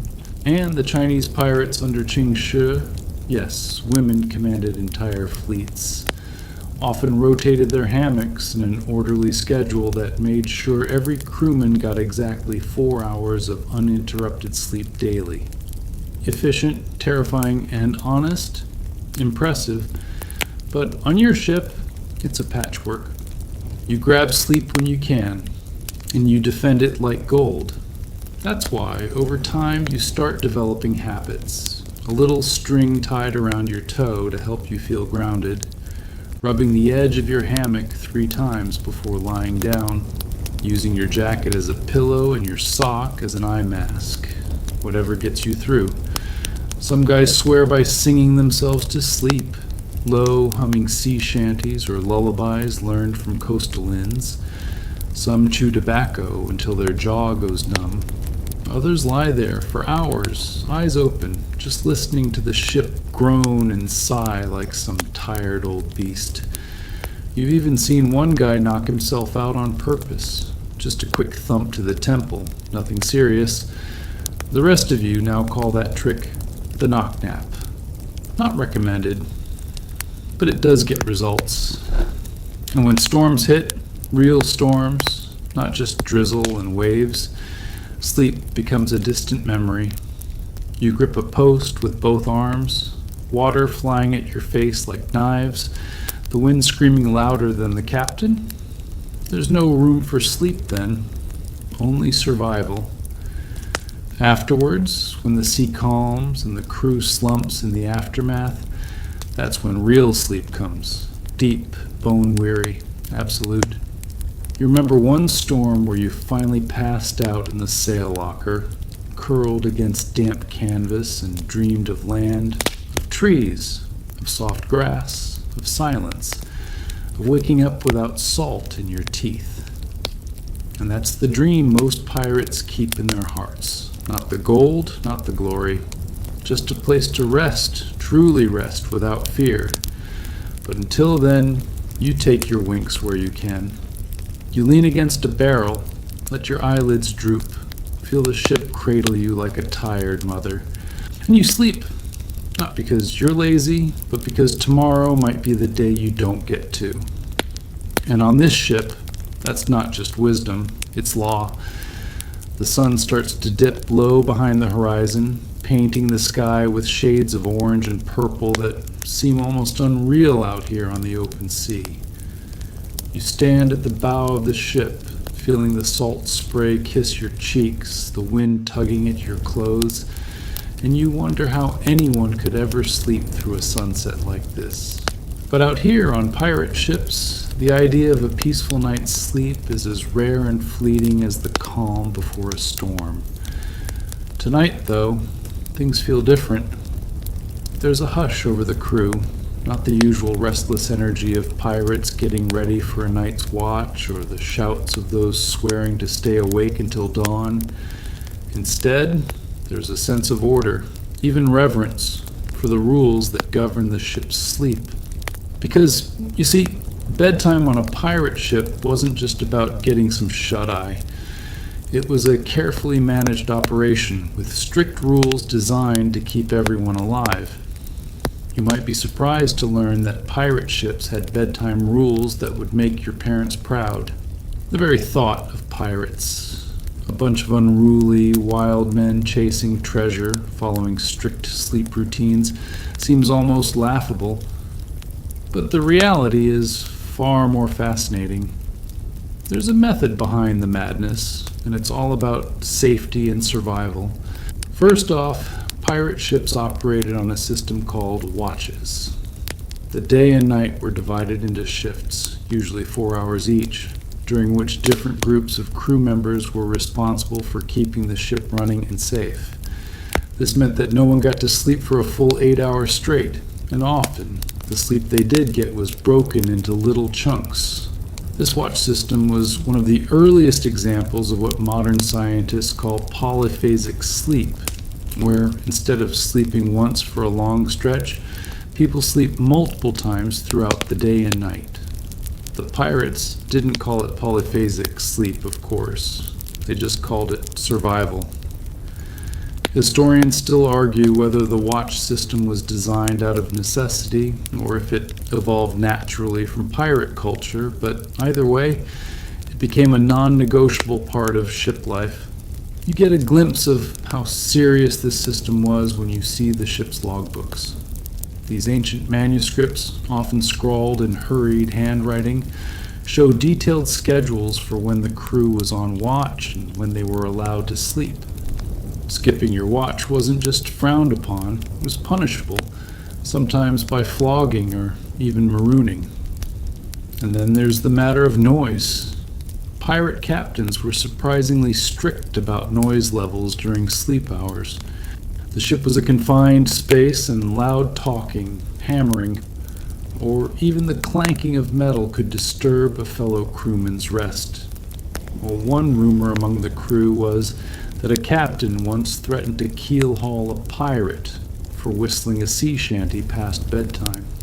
Of course, bedtime on a pirate ship wasn't bedtime as you know it. With the watch system, there was no single bedtime. Instead, there were multiple bedtimes staggered across the day and night, depending on when your watch started or ended. You learn that to enforce these rules, captains are often appointed sleep wardens. These weren't official titles, but respected members of the crew who took it upon themselves to keep order. Their job was to make sure that when your watch was over, you actually went to sleep, and that when it was time to wake up, you got moving quickly. Imagine the sleep wardens as a kind of pirate version of a teacher or drill sergeant, but with less patience for excuses. One story you overhear tells of a sleep warden who once dragged a snoring pirate out of his hammock and threw him into the ocean. only to haul him back aboard once the ship was safe and remind him of the stakes. Quirky as it sounds, the sleep warden's role highlights just how critical sleep was to the safety of the ship. After all, a pirate who was too tired to climb the rigging or man a cannon could put everyone at risk. Another fascinating piece of bedtime lore is the no-fire rule during sleep hours. The ship's lanterns and lamps were only lit when absolutely necessary. The fires in the galley were kept low or extinguished altogether, not just because of the risk of setting the ship ablaze, but also because the flickering light disturbed the circadian rhythms of the crew. You might think that pirates would want as much light as possible to fend off the darkness and whatever creatures might lurk in it, but they understood, maybe more intuitively than modern scientists, that sleep required darkness.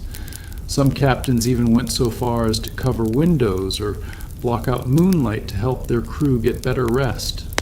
On that note, you recall reading about a pirate ship that used special curtains made from old sails to block light in the sleeping quarters. It was an early version of blackout curtains, fashioned out of thrift and necessity. If you think about it, that's pretty clever for a band of supposed savages. But the rules didn't stop at noise and light. Pirates also had strict hygiene protocols tied to bedtime. Believe it or not, keeping clean was essential for sleep quality and survival. Historians still argue whether this hygiene was a formal rule or just a practical habit, but the logs and personal diaries from several pirate ships mention nightly washdowns before sleep. Crew members were expected to wash their faces and hands with salt water, brush their teeth with rough cloths, and sometimes even change into clean clothes if they had them. This wasn't just about comfort. Pirates knew that filthy skin attracted lice and other parasites, which could ruin sleep and spread disease. A well-rested and parasite-free crew was a healthier crew, better prepared for the challenges of the sea. One quirky fringe tidbit is the use of dream herbs. Some pirate captains stocked their ships with bundles of dried lavender, chamomile, and other calming herbs believed to promote restful sleep. Crew members would tuck these bundles into their hammocks or pillows, hoping for sweet dreams. You might chuckle at this, imagining a rough pirate smelling lavender before dozing off. But in truth, herbal remedies for sleep have been used for centuries, and pirates were just another group who discovered their benefits. And then there's the legendary bedtime oath. Some pirate crews swore an oath before sleep, a ritual meant to bond the crew and ensure that everyone stayed alert and ready for their watch. The exact wording varied, but it often included promises to keep each other safe, to fight fiercely if called upon, and to guard the ship through the night. It sounds almost like a bedtime story for grown men, but in the dangerous and unpredictable world of pirates, it was a serious promise. One captain was known to have his crew recite the oath every night before lights out, sometimes by the light of a single candle. It was a moment of calm and unity before the chaos of night watches and the constant threat of enemy ships. You start to realize that these strict bedtime rules weren't just about controlling the crew. They were about creating order out of chaos, discipline out of danger. They were a way to keep everyone alive when the seas were merciless and the stakes were life or death.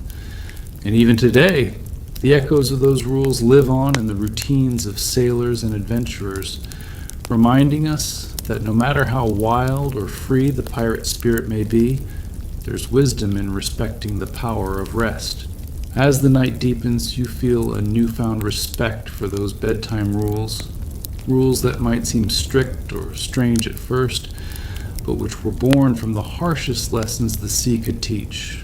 So as you settle down tonight, maybe think of those pirates tucked away in their hammocks, listening to the waves and dreaming of freedom, knowing full well that the safety of the whole ship depended on every single pirate getting their rest. Because on the open ocean, sleep was not a luxury. It was the difference between life and death. There's something about waking up on a pirate ship that feels like rising into chaos, especially when you've been crammed in a hammock beside a guy who snores like a cannon blast. The sun might not even be up yet, but the deck above your head is already vibrating with bootsteps, creaks, shouts, and the low groan of the sea turning beneath wooden planks. But you know better than to lie there too long, because on a pirate ship, oversleeping wasn't just embarrassing, it was dangerous. So you swing out of your hammock, feet hitting the deck, and immediately you're dodging someone's elbows, someone's boots, and someone's leftover breakfast slop. And as you blink the sleep from your eyes and tie the sash around your waist, you can't help but notice something unusual. Despite the noise, despite the activity, everything is still running on schedule, still ordered, still disciplined. It's the strangest contradiction, isn't it? We think of pirates as wild, free-roaming rule breakers, but the deeper you go into their routines, especially those surrounding rest, the more you realize how tightly run their world had to be. And here's where it gets really interesting. The way pirate ships managed the midnight crisis, those oh no it's happening moments that shook everyone out of their hammocks and into action. Because even if your hammock was swinging, your head on a lavender-scented rag, remember that from earlier, the sea didn't care, enemy ships didn't care, storms didn't care, and disease, it especially didn't care. Pirates had to be prepared to spring into alertness at any hour. So they developed something modern militaries now call sleep discipline under duress. Sounds fancy, right? But all it means is, be ready to function at full speed, even when you've only slept 2 hours. Historians still argue whether pirates actually trained for this or just learned the hard way. But whatever the case, you better believe that a sleeping pirate could be on his feet and swinging a cutlass faster than you can say, yo ho ho. Let's paint a scene. It's just past midnight. The stars are out, the sails are flapping softly, and half the crew is sleeping below deck, stacked like sardines in the narrow hold. Then, bam, a sudden shout. Sails on the horizon.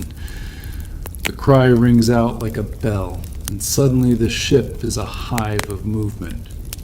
You're up, no time for a stretch, no coffee, no gentle morning playlist. Just grab your gear, grab your sword, and race up the ladder to figure out whether you're about to board someone or be boarded. And what's remarkable is how fast pirates adapted to this. Their entire sleep culture was built around the understanding that you might never finish a full cycle, that you'd be yanked out of REM by a musket shot or the scream of the lookout. And still, you had to function. So what did they do? How did they train for it? One method, sleep rotation drills. Yep, actual pirate drills. Some captains were known to simulate attacks in the middle of the night just to keep the crew sharp. If you could leap from your hammock, run to your station, and be combat ready in under 2 minutes, you were golden. If not, well, let's just say your next sleep might be on the deck. Literally, in the rain. These drills weren't just for fun, they were survival practice.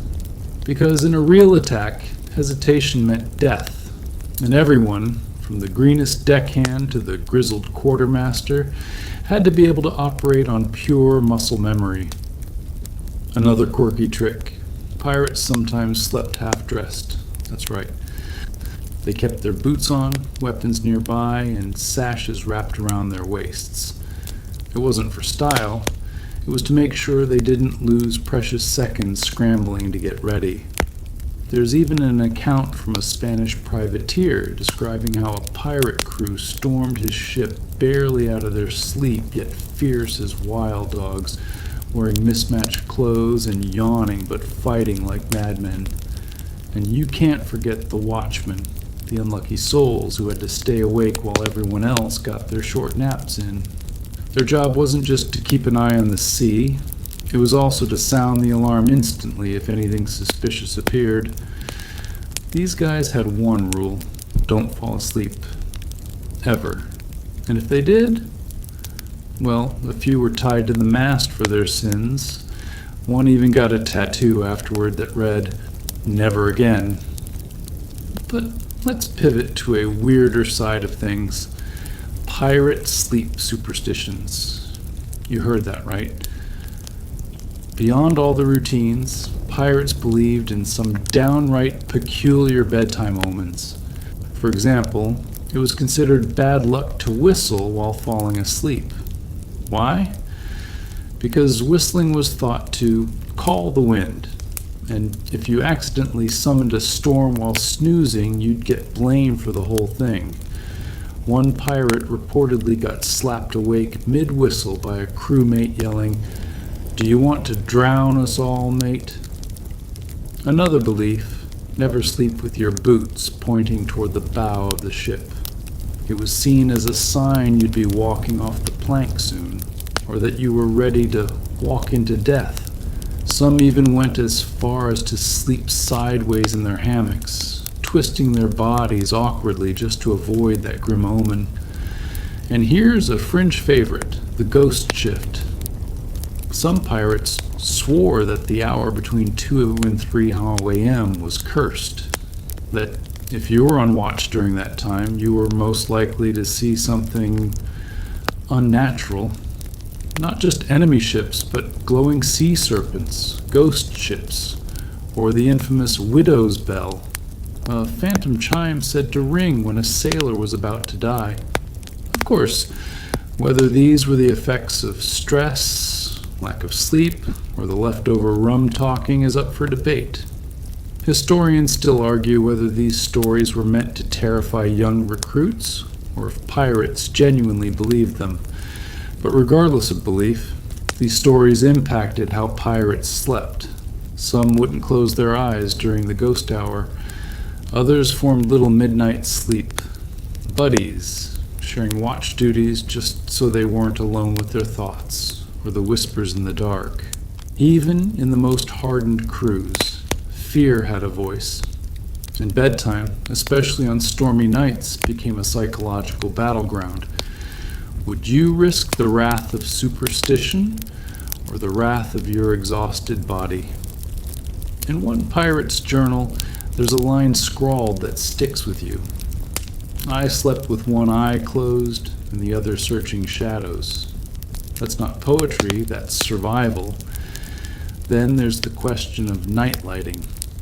We mentioned earlier that pirates were cautious about fire, but when danger loomed, they got creative.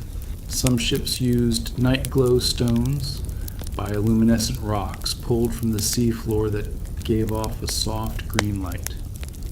Others caught jellyfish and stored them in glass jars to act as lanterns. A bit mad? Absolutely. But when you need to see without revealing your position to an enemy ship, a glowing jellyfish beats a flaming torch. Pirates, in their wild practicality, balanced superstition, innovation, and sheer desperation to make the most of their interrupted sleep. And yet, through it all, they found camaraderie. When danger struck at midnight, pirates moved as one. They trusted each other, not just to fight, but to wake each other, to share rations, share hammocks when space ran tight, and even share lullabies. Quiet sea shanties hummed under breath, barely audible, passed down like bedtime prayers. It's easy to think of pirates as loners, but in truth, sleep was the most communal time of all. You weren't just trying to rest for yourself. You were recharging for your crew, your family at sea. So now, as you curl back into your imaginary hammock after that ghost shift and wild drill, you feel something different. Not just tiredness, not just adrenaline, but respect. Because the next time you grumble about getting up early or pulling an all-nighter, remember, Pirates built their lives around doing exactly that. Under moonlight, under pressure, and always ready to defend their floating world. You drift off, not to the sound of silence, but to the soft creak of ropes and the snoring of your fellow buccaneer. Knowing that even in the wildest life imaginable, bedtime was sacred. You open your eyes to darkness again, but this time it's different. The air is thick and unmoving. The ship isn't rocking gently like it usually does. It's still, quiet, a kind of hush that even the sea seems to respect. It's the middle of the night and nobody is shouting. Nobody is laughing. No cards clatter against a barrel. No dice roll across the deck. There's just stillness. And when that happens on a pirate ship, it usually means one thing: someone has died. You're not told, not directly. Pirates didn't do mourning like people do today. No funeral homes or black suits or open casket sobbing. No, they had their own ways of saying goodbye. Quiet ones, strange ones, sleepy ones. Tonight's stillness means it's burial time, and on the sea that didn't wait until morning. There's a phrase the old-timers whisper when it's time: give him to the deep. And just like that, hammocks are untied, not to be slept in, but to be sewn shut, with the body inside. Yes, pirates used hammocks as shrouds. It was practical, a little poetic, and more than a little eerie. They'd sew the deceased inside the same fabric he slept in night after night.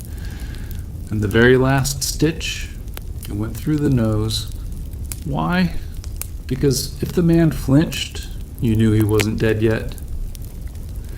A mainstream historical fact for you: this practice wasn't just pirate-specific. The Royal Navy and merchant sailors did the same. Hammocks were multi-purpose tools: beds, burial cloths, even makeshift stretchers when needed. But it's the pirates who added a little flair, of course. The sewn body would be laid on a plank, tilted over the sea. Sometimes a cannonball was stitched in at the feet to help it sink. And if the ship was anchored or still, the splash when the plank was tipped over would echo across the water like a final punctuation mark. Now here's a fringe tidbit. Some pirate crews believed in watching the wake. After the body sank, a few men would stare into the rippling water, waiting to see if the sea accepted the soul. If the wake calmed quickly, that meant the dead man was at peace. But if the water churned, or the bubbles lingered, or worse yet, the body floated back up, well, that was a sign, and not a good one. Some whispered that if the sea rejected a pirate's soul, the ship would be cursed. It's a stretch, right? But not to them. That's when someone might slip out of bed in the middle of the night to scratch a protection charm on the mast, or maybe offer up a sip of rum to the water, just in case. Historians still argue whether these rituals were based on belief or just crew psychology, some form of grief processing in a world where tomorrow was never promised. But either way, pirate mourning wasn't about tears. It was about respect, and about making sure that death, like everything else on board, didn't mess up the ship's schedule. Now, let's talk about the other kind of midnight visitor: sickness. Because the dead didn't always leave quietly. Sometimes they spread something first. Remember that ship from a few sections ago that had fresh citrus to prevent scurvy? That was a smart move, but not every ship had that luxury. Most pirate ships were crammed with salty meat, dried biscuits, which usually had weevils, and barrels of stale water. A perfect recipe for disease. And when sickness hit, bedtime rules changed completely. You wouldn't be in your hammock. You'd be assigned to quarantine duty, which basically meant watching over the sick while trying not to breathe too hard. You'd find yourself crouched beside a crewmate wrapped in damp canvas, his forehead burning and his moans low. There was no doctor, maybe a cook who knew how to apply leeches, or a quartermaster with some bitter herbal tea he learned from a Jamaican healer. But real medicine? Rare. One of the most feared illnesses was bloody flux, a kind of dysentery that swept through ships like wildfire. When someone got it, they were removed from the sleeping quarters entirely. Their hammock was burned, their corner of the ship scrubbed down with vinegar and seawater. Anyone who coughed too close. Watch very carefully over the next 2 days. You'd think pirates didn't care about hygiene, but oh, they did. They had to. It was either that or die. In fact, many pirate ships were cleaner than Navy vessels because pirates chose to sail together. Nobody wanted to bunk next to a guy covered in sores. There's even a record of Blackbeard ordering his crew to scrape and scrub the deck twice a week, whether they were near land or not. A clean ship was a safe ship, and a safe ship meant you got to sleep in your hammock without worrying that the guy in the next one was coughing up plaque. But sometimes illness couldn't be avoided, and that's where pirate nighttime rituals turned strange again. Some ships had a fever bell, just a small brass bell tied near the sickbay. If someone started hallucinating or screaming in the night, the bell would ring, and anyone off duty would come running with rags, cool water, and makeshift restraints. Yes, restraints. Because high fevers could make men delirious. They might lash out, scream about sea demons, try to jump overboard. And you, groggy and half-dressed, might be the one holding him down while someone else tried to force a spoonful of molasses into his mouth. Well, molasses. It was believed to settle the stomach and also distract a dying man with something sweet. But if things got too bad, there was always the hammock and the needle, the plank and the sea. Now let's pivot a bit. Not every death was from disease. Sometimes pirates killed each other. Tensions ran high in such cramped quarters. A spilled drink, a stolen coin, or a poorly timed joke could trigger a fight. And when knives came out, well, let's just say some pirates didn't live to see morning. But even in murder, pirates had rules. If a man was killed unjustly, his killer wouldn't sleep in his hammock again. That spot was considered cursed. Some even threw the empty hammock into the sea, lest the ghost of the murdered man come crawling back into it. Speaking of ghosts, oh yes, pirates absolutely believed in them. It was said that if someone died without proper night rites, meaning they weren't sewn into a hammock, prayed over, or given rum one last time, they might haunt the ship, appear at midnight, soaking wet, eyes glowing faintly in the moonlight. One crewmate would always be chosen as the watcher of the wake, a kind of spiritual bodyguard who sat up an hour after burial to keep the ghost from returning. If he saw or heard anything strange, he didn't shout, he didn't panic, he just whispered, "Go with the tide, brother. Go with the tide."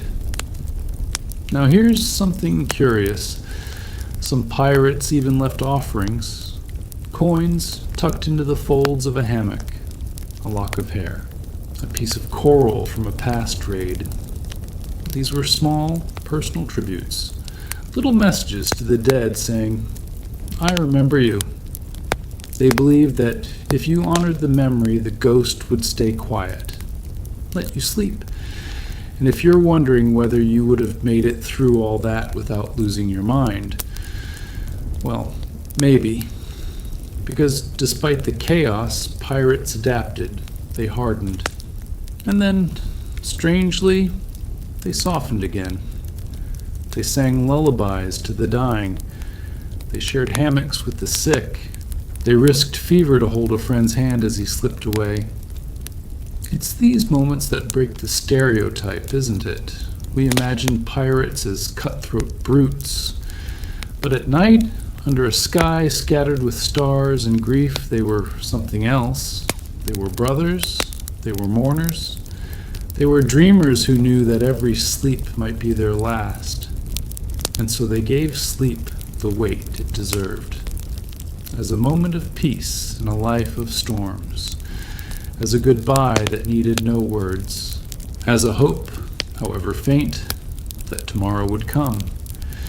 You roll over in your imaginary hammock now and listen to the creak of the hull. The wind is picking up. The quiet sob of someone 2 hammocks away, muffled by a pillow. A burial has passed. The fever has faded. The dead have been given to the deep. And somehow, even in this floating world of shadows and salt, you feel safe enough to drift off again. You wake before dawn, not from noise, but from a strange stillness. The sea is unusually calm, like it's holding its breath. The usual creaks of the ship seem muted. No murmurs, no snores, just the soft whisper of sails above, like old parchment rustling in a breeze. You're not the only one awake. A few others are already stirring, rubbing the sleep from their eyes and blinking up at the darkened beams above. And without a word, you all seem to know it's time. Time for night watch to end, and anchor watch to begin. See, on pirate ships, sleep didn't belong to everyone at the same time. Someone always had to be awake. The sea never slept, and neither did danger. Anchor watch was more than just babysitting a hunk of metal. It was a sacred kind of vigilance. The crew took turns, keeping an eye out for drifting, storm changes, or unwanted guests creeping up in the dark, Navy patrols, rival pirates, or even hungry sharks curious about the ship's waste trail. You take your place near the bow, wrapped in your coat, eyes squinting into the pre-dawn haze. You're not alone. A lanky pirate from Barbados is beside you, humming under his breath and sipping what might be coffee or might be, let's say, fortified coffee.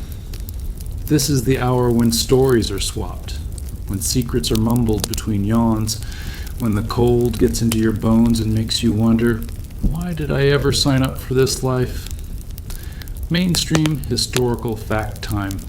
Pirate ships ran on shifts called watches, usually 4-hour blocks throughout the day and night. There were 2 main night watches. The first watch, 8 p.m. to midnight, and the middle watch, midnight to 4 a.m. There was also a quirky one called the dog watch, which was split into 2 shorter shifts to shuffle up the schedule and give everyone a break from monotony. But pirates? They didn't always follow that rigid structure. They were rebels, remember? Some captains, especially democratic ones, let the crew vote on who took what watch. Others rotated shifts weekly, so nobody felt like they were always stuck with the graveyard hours. Of course, that system only worked when your crew wasn't full of liars and slackers. Which brings us to tonight's fringe tidbit: sleep cheats. Yeah, some pirates were infamous for faking sleep to get out of chores. You'd see a guy curled up in his hammock, snoring just a bit too dramatically, until you left. Then he'd sneak down to the galley, steal a leftover biscuit, or tiptoe through the powder room looking for something interesting. Caught once? You got mocked. Caught twice? You got your hammock privileges revoked, and here's where it gets serious. On some ships, breaking the night watch wasn't just lazy, it was dangerous. If a storm hit while you were slacking, if a Navy ship snuck up while you napped, that could mean everyone dies. So there was a kind of pirate honor code. Break it, and you might wake up to find your hammock cut loose and dumped into the sea while you were in it. That's right, hammock justice. You shift your weight on the deck and watch as the sky starts to shift from ink to navy blue. Seagulls begin to circle, sensing land nearby. The wind picks up. And then, just as your shift ends, the cook rings the small, cracked bell that means one thing: breakfast. And if you thought dinner was unpredictable, wait till you taste the pirate version of a sunrise meal. Now, you might be picturing flapjacks and sizzling bacon. No. Let's reset expectations. You're lucky if there's anything warm. You grab a tin bowl and line up with the rest of the crew. Today's offering: hardtack soaked in grog. The grog was watered down rum, flavored with lime juice or nutmeg, if you had a fancy cook. Usually, it just tasted like regret. You chew slowly, carefully, because hardtack was also known as toothbreaker. It wasn't fresh bread. It was a flour and water biscuit baked so dry it could survive years at sea. That sounds good for storage, sure, but your molars? Not so much. Some pirates used to hammer the biscuit apart with the hilt of a cutlass before eating. Others soaked it in seawater or let it sit in their rum until it resembled wet cardboard. Delicious! One old sailor once told you, half laughing, that eating breakfast on a pirate ship was like playing dice with your teeth. Still, even this rough meal has its rituals. Nobody talks much during the first bites. Too groggy, too focused on not choking. But then come the grunts, the shoulder nudges, and the occasional sarcastic toast to fresh food, wherever it may one day exist. You lean back, balancing on a barrel, and feel the warmth of the rising sun finally hit your face. And in that moment, surrounded by snorting laughter and the faint scent of tar and salt and sweat, you get it. You get why pirates took sleep so seriously. It wasn't just a biological need, it was currency. Sleep was survival. And breakfast? That was the weird little reward for making it through another night alive. Historians still argue whether these early meals were deliberately sparse to keep the crew lean and alert, or if it was just all they had. Some say captains rationed food more than sleep. Others claim pirates preferred to eat light in the morning to stay agile in case of a sudden chase. Either way, when breakfast was over, sleep was done for the day. If you were lucky, you get a short nap in the shade later.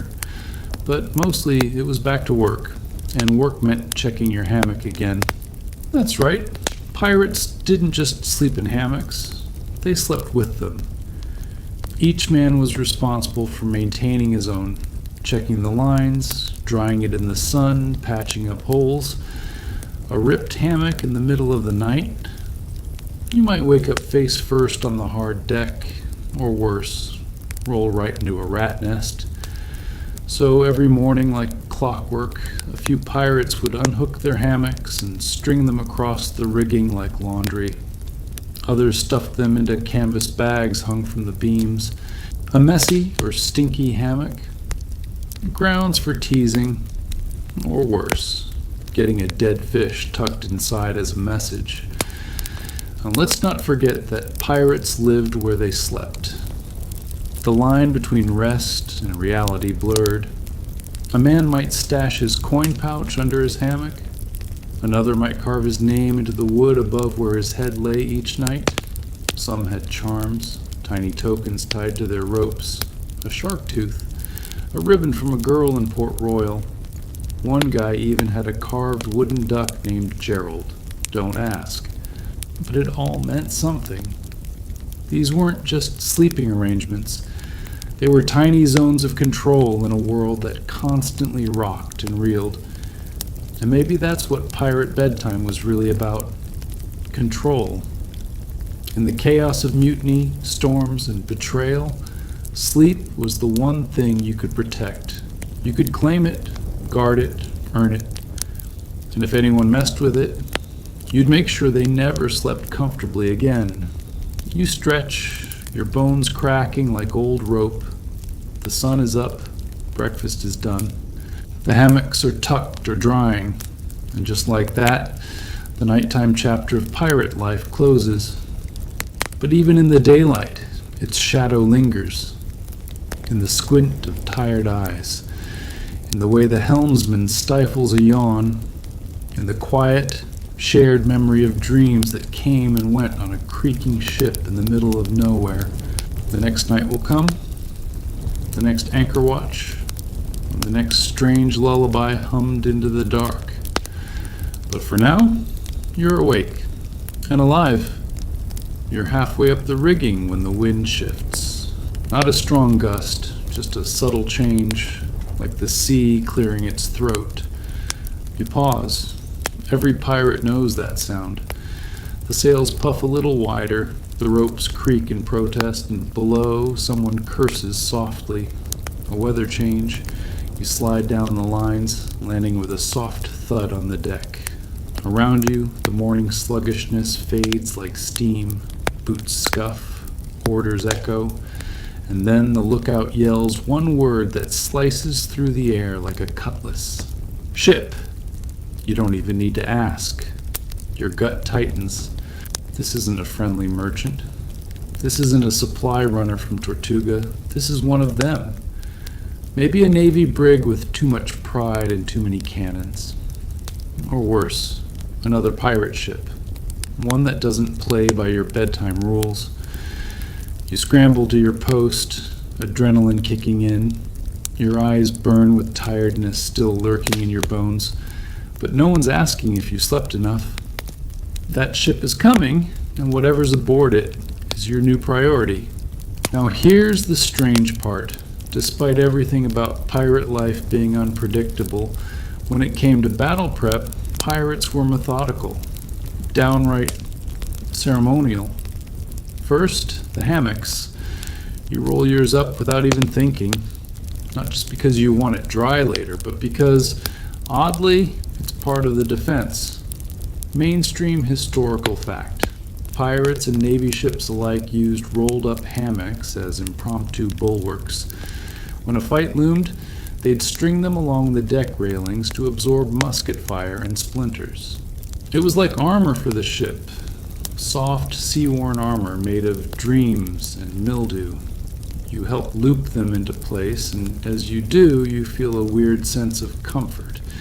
Your hammock, where you dreamt of mangoes and mermaids of Havana, might soon stop a bullet. That's pirate life for you. Now, here's your quirky detail. Some pirate ships had specific pre-battle napping rules. No joke. If you weren't needed for immediate tasks, rigging, cannon loading, lookout duty, you were ordered to rest, not out of kindness, out of calculation. Because once the cannonballs started flying, you might be awake for 30 straight hours, injured, starving, wet, and still fighting. So captains, especially the experienced ones, enforced what they called combat napping. A short doze in a shaded corner, a few moments flat on the deck with your hat pulled low. Some crews even divided into two teams, fighters and sleepers, swapping every few hours in long standoffs. Historians still argue whether this tactic was common or only used by more democratic crews. Some say it's exaggerated by romantic tales. Others believe it's exactly the kind of practical weirdness pirate crews thrived on. Either way, you remember the rule. If you've got 10 minutes, close your eyes. Today, though, there's no 10 minutes. The enemy ship is gaining fast. The sea suddenly feels smaller. Your ship rocks as it turns, sails snapping like whips overhead. Salt stings your face. And now the call goes up. To stations. Everyone knows where to go. You're at the foredeck, musket team. You check the powder, load carefully, tamp it down. Your hands shake, but your muscles remember. You've done this before. Below deck, others are waking men from deep, groggy slumber. Some are sick, swinging legs off hammocks, still warm with dreams. One guy almost falls off his rope bunk. He's still wearing one boot and mumbling about a card game. No one cares. You don't get to wake up slowly when death's sailing your way. You glance up. The ship is closed now. A sleek thing with a longbow. Not the Navy. Definitely not trade. A privateer, maybe. Fancy letters, but pirate heart. The smell of oil and gunpowder fills the air. Someone nearby lets out a whoop, trying to lighten the mood. Another pirate is whispering a prayer in French. Then comes the moment of quiet, just before the first cannon fires. It's weird how calm it gets, almost like bedtime again, like the whole crew inhales and holds the breath together. Boom. The ship shudders. The fight is on. And now, nothing matters except instinct. You load, fire, duck, reload. The deck jerks under your feet and you hear the splatter of shots against the mast. Screams, orders, swearing in every language, wood splintering. A cannonball rips through the rigging and ropes rain down like dead vines. Your shoulder slams into the rail. Your musket drops. Someone yells your name, but you can't tell who. Everything's blurry. You blink. Blood? No, sweat. You wipe it off. Keep moving. Time stretches weird in a battle. Minutes feel like hours. Seconds loop like nightmares. You fire again and again. Then the other ship pulls away, smoke drifting between you like fog on a haunted river. They're not gone, but they're backing off, maybe regrouping, maybe chickening out. The captain yells for damage checks. You slump down, panting, ears ringing. And now, here comes the strange twist. People start laughing. It starts small. A chuckle from the cook, who got knocked over by a cannon blast and ended up in a barrel of flour. Then a loud guffaw from the old gunner, who hit the enemy's figurehead with a perfectly aimed pot of beans. You laugh too. You can't help it. You're alive. Again? And now? Now comes the weirdest, most sacred ritual of all, the after-battle nap. That's right. Pirates, having just survived utter chaos, often went straight to sleep. Right there on the blood-smeared, cannon-scorched deck. Some curled up next to each other like pups in a storm. Others dragged their hammocks back out and strung them without a word. A few just lay back against barrels, hats over their faces, and dozed off mid-chew on stale biscuits. Why? Because adrenaline wears off fast, and pirate bodies ran on two fuels, grog and naps. But here's the deeper reason. Sleep was the only thing they could control after a battle. You couldn't undo injuries. You couldn't bring back dead mates. You couldn't patch the mast in 1 hour or chase down a fleeing ship with a snapped sail. But you could sleep, even for 20 minutes, even with blood still drying on your boots. So that's what you do. You find a quiet corner. You stretch out on a canvas tarp. Your musket's still beside you, just in case, and you let the exhaustion crash into you like a wave. No dreams this time, just darkness, quiet. And somewhere in the distance, the soft groan of the ship settled back into rhythm. When you wake, who knows how long later, it's dusk. A few stars peek out. Lanterns flicker along the deck.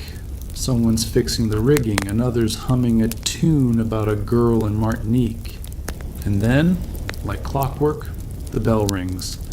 Not for battle, not for drills, for dinner, but this one feels different. The food's not better. The deck's still a mess. But there's a mood, a hush, like the crew remembers how close they came. People eat slower. There's less joking. One guy toasts to a friend who didn't make it. Another pours a little grog onto the planks and whispers something only the sea hears. And when dinner's done, no one has to be told it's bedtime. They just go. quiet footsteps, the shuffle of boots, the soft zip of hammocks being tied. The wind has calmed, the enemy ship is gone. The stars blink lazily overhead like they're too tired to twinkle. You climb into your hammock, still sticky with salt and sweat. You don't even care. You lie back. Let the swing of the ship cradle you. Let your limbs go heavy. Tonight, sleep is not a risk. It's a reward. And somewhere out there, maybe on another ship, another pirate is curling up too, thinking the same thing. We made it. We earned this. We sleep. You wake up in darkness. Not the terrifying kind, just the velvety moon-dusted quiet that wraps the ship like a blanket. The sea's calmer now. You can tell by the gentler rhythm under your back. The rigging creaks like an old lullaby. Somewhere, a crewman coughs. Someone else mutters in their sleep. You breathe in the salt, the rope, the familiar human stink, and oddly, it comforts you. You survived another day, another skirmish, another round of unspoken chaos. But the night isn't over, not really, because tonight's your turn on the graveyard watch. You groan softly, not loud enough to wake the guy curled in the hammock above yours. His foot's dangling off the edge, twitching as if he's chasing something in a dream. Maybe treasure, maybe fish, maybe a girl with a parrot tattoo. You pull your boots on, stretch your aching arms, and grab your lantern. It's got just enough oil left to last till sunrise if you don't swing it too hard. Which is good, because you won't be running. Not tonight. On deck, the wind feels different. Colder, but kind. The stars are out, scattered like diamonds. Some careless noblewoman spilled across a black velvet table. And in the silence, you remember something else. This is why you signed up. Not for the gold, not for the fights, but for this hush. This strange, floating world where time doesn't behave and people sleep when they can, not when the sun says it's time. Now, here's a mainstream historical fact. Pirate ships used night watches not just to steer and scan for enemies, but to enforce sleep discipline. That might sound like a contradiction, enforcing sleep. But on the high seas, exhaustion wasn't a quirk. It was deadly. Fall asleep on your watch and you might doom the entire ship.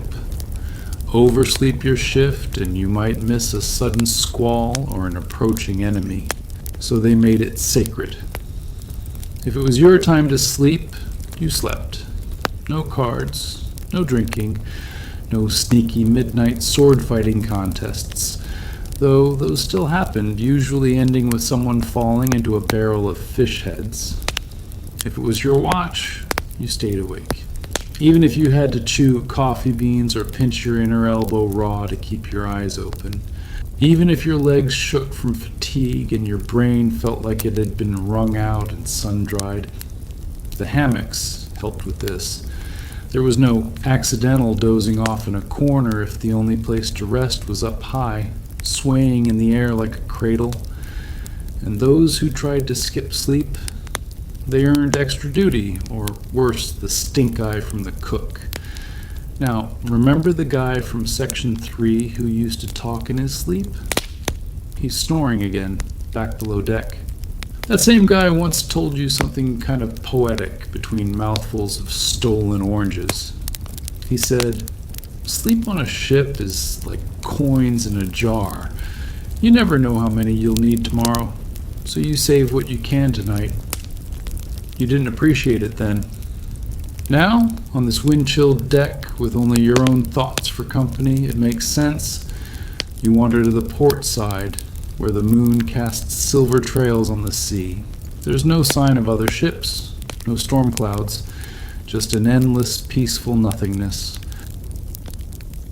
And then, your quirky fringe fact of the section comes drifting back into your head. Some pirates believed that sleeping under a full moon without a cover would make you go mad. Not sick, not haunted. Mad. That's why many insisted on hanging cloths or draping their hammocks with whatever scraps they could find on moonlit nights. You laugh quietly, remembering a guy who once tied a chicken feather to his hammock to distract the moon's gaze. Historians still argue whether these beliefs were rooted in real folklore or invented during long, hallucinatory voyages, but the story stuck. You still see the occasional tarp slung across the rigging like a sleep shield, just in case the moon gets ideas. Below, the crew breathes like one creature, soft, heavy, weary. Even the most brutal, toothless rogues look gentler in sleep, their mouths slack, their fists unclenched. For all the threats and curses during the day, sleep equalizes everything. Everyone snores the same eventually, and you realize something else. Bedtime isn't just for rest. On a pirate ship, it's the only moment when peace is mandatory. You might argue over loot, fight over rum, or glare over game pieces, but once the hammocks swing, the rules change. You don't yell, you don't brawl, you don't sneak into someone's hammock space unless you're feeling very brave or very foolish, because that sacred bedtime code, that unspoken understanding, protects more than health. It protects morale. Here's something else. Many pirate ships had bedtime rotations that adjusted by rank and skill. The navigator might sleep in short bursts. The carpenter often got longer sleep, because a sleep-deprived carpenter was more dangerous than a cannon misfire. Cooks, they were allowed early bedtimes if the captain liked dessert. You grin, thinking of the time a ship's surgeon threatened to quit because he wasn't getting enough lucid hours. That same guy once amputated a toe using a spoon and 3 cloves of garlic. Not someone you wanted cranky. Even bedtime stories made the rounds, told in whispers, passed from bunk to bunk like secret treasure. Some were nonsense. Ghost ships with glowing eyes, mermaids who tickled sailors to death, islands that only appeared on the 7th snore. But others, they felt real, deeply real, like the one about the sleeping captain who always knew if a crew member left their hammock at night.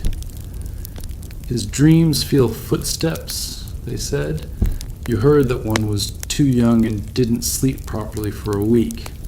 Now, leaning over the rail, you think about all this, about how bedtime on a pirate ship wasn't just a practical habit, it was emotional glue.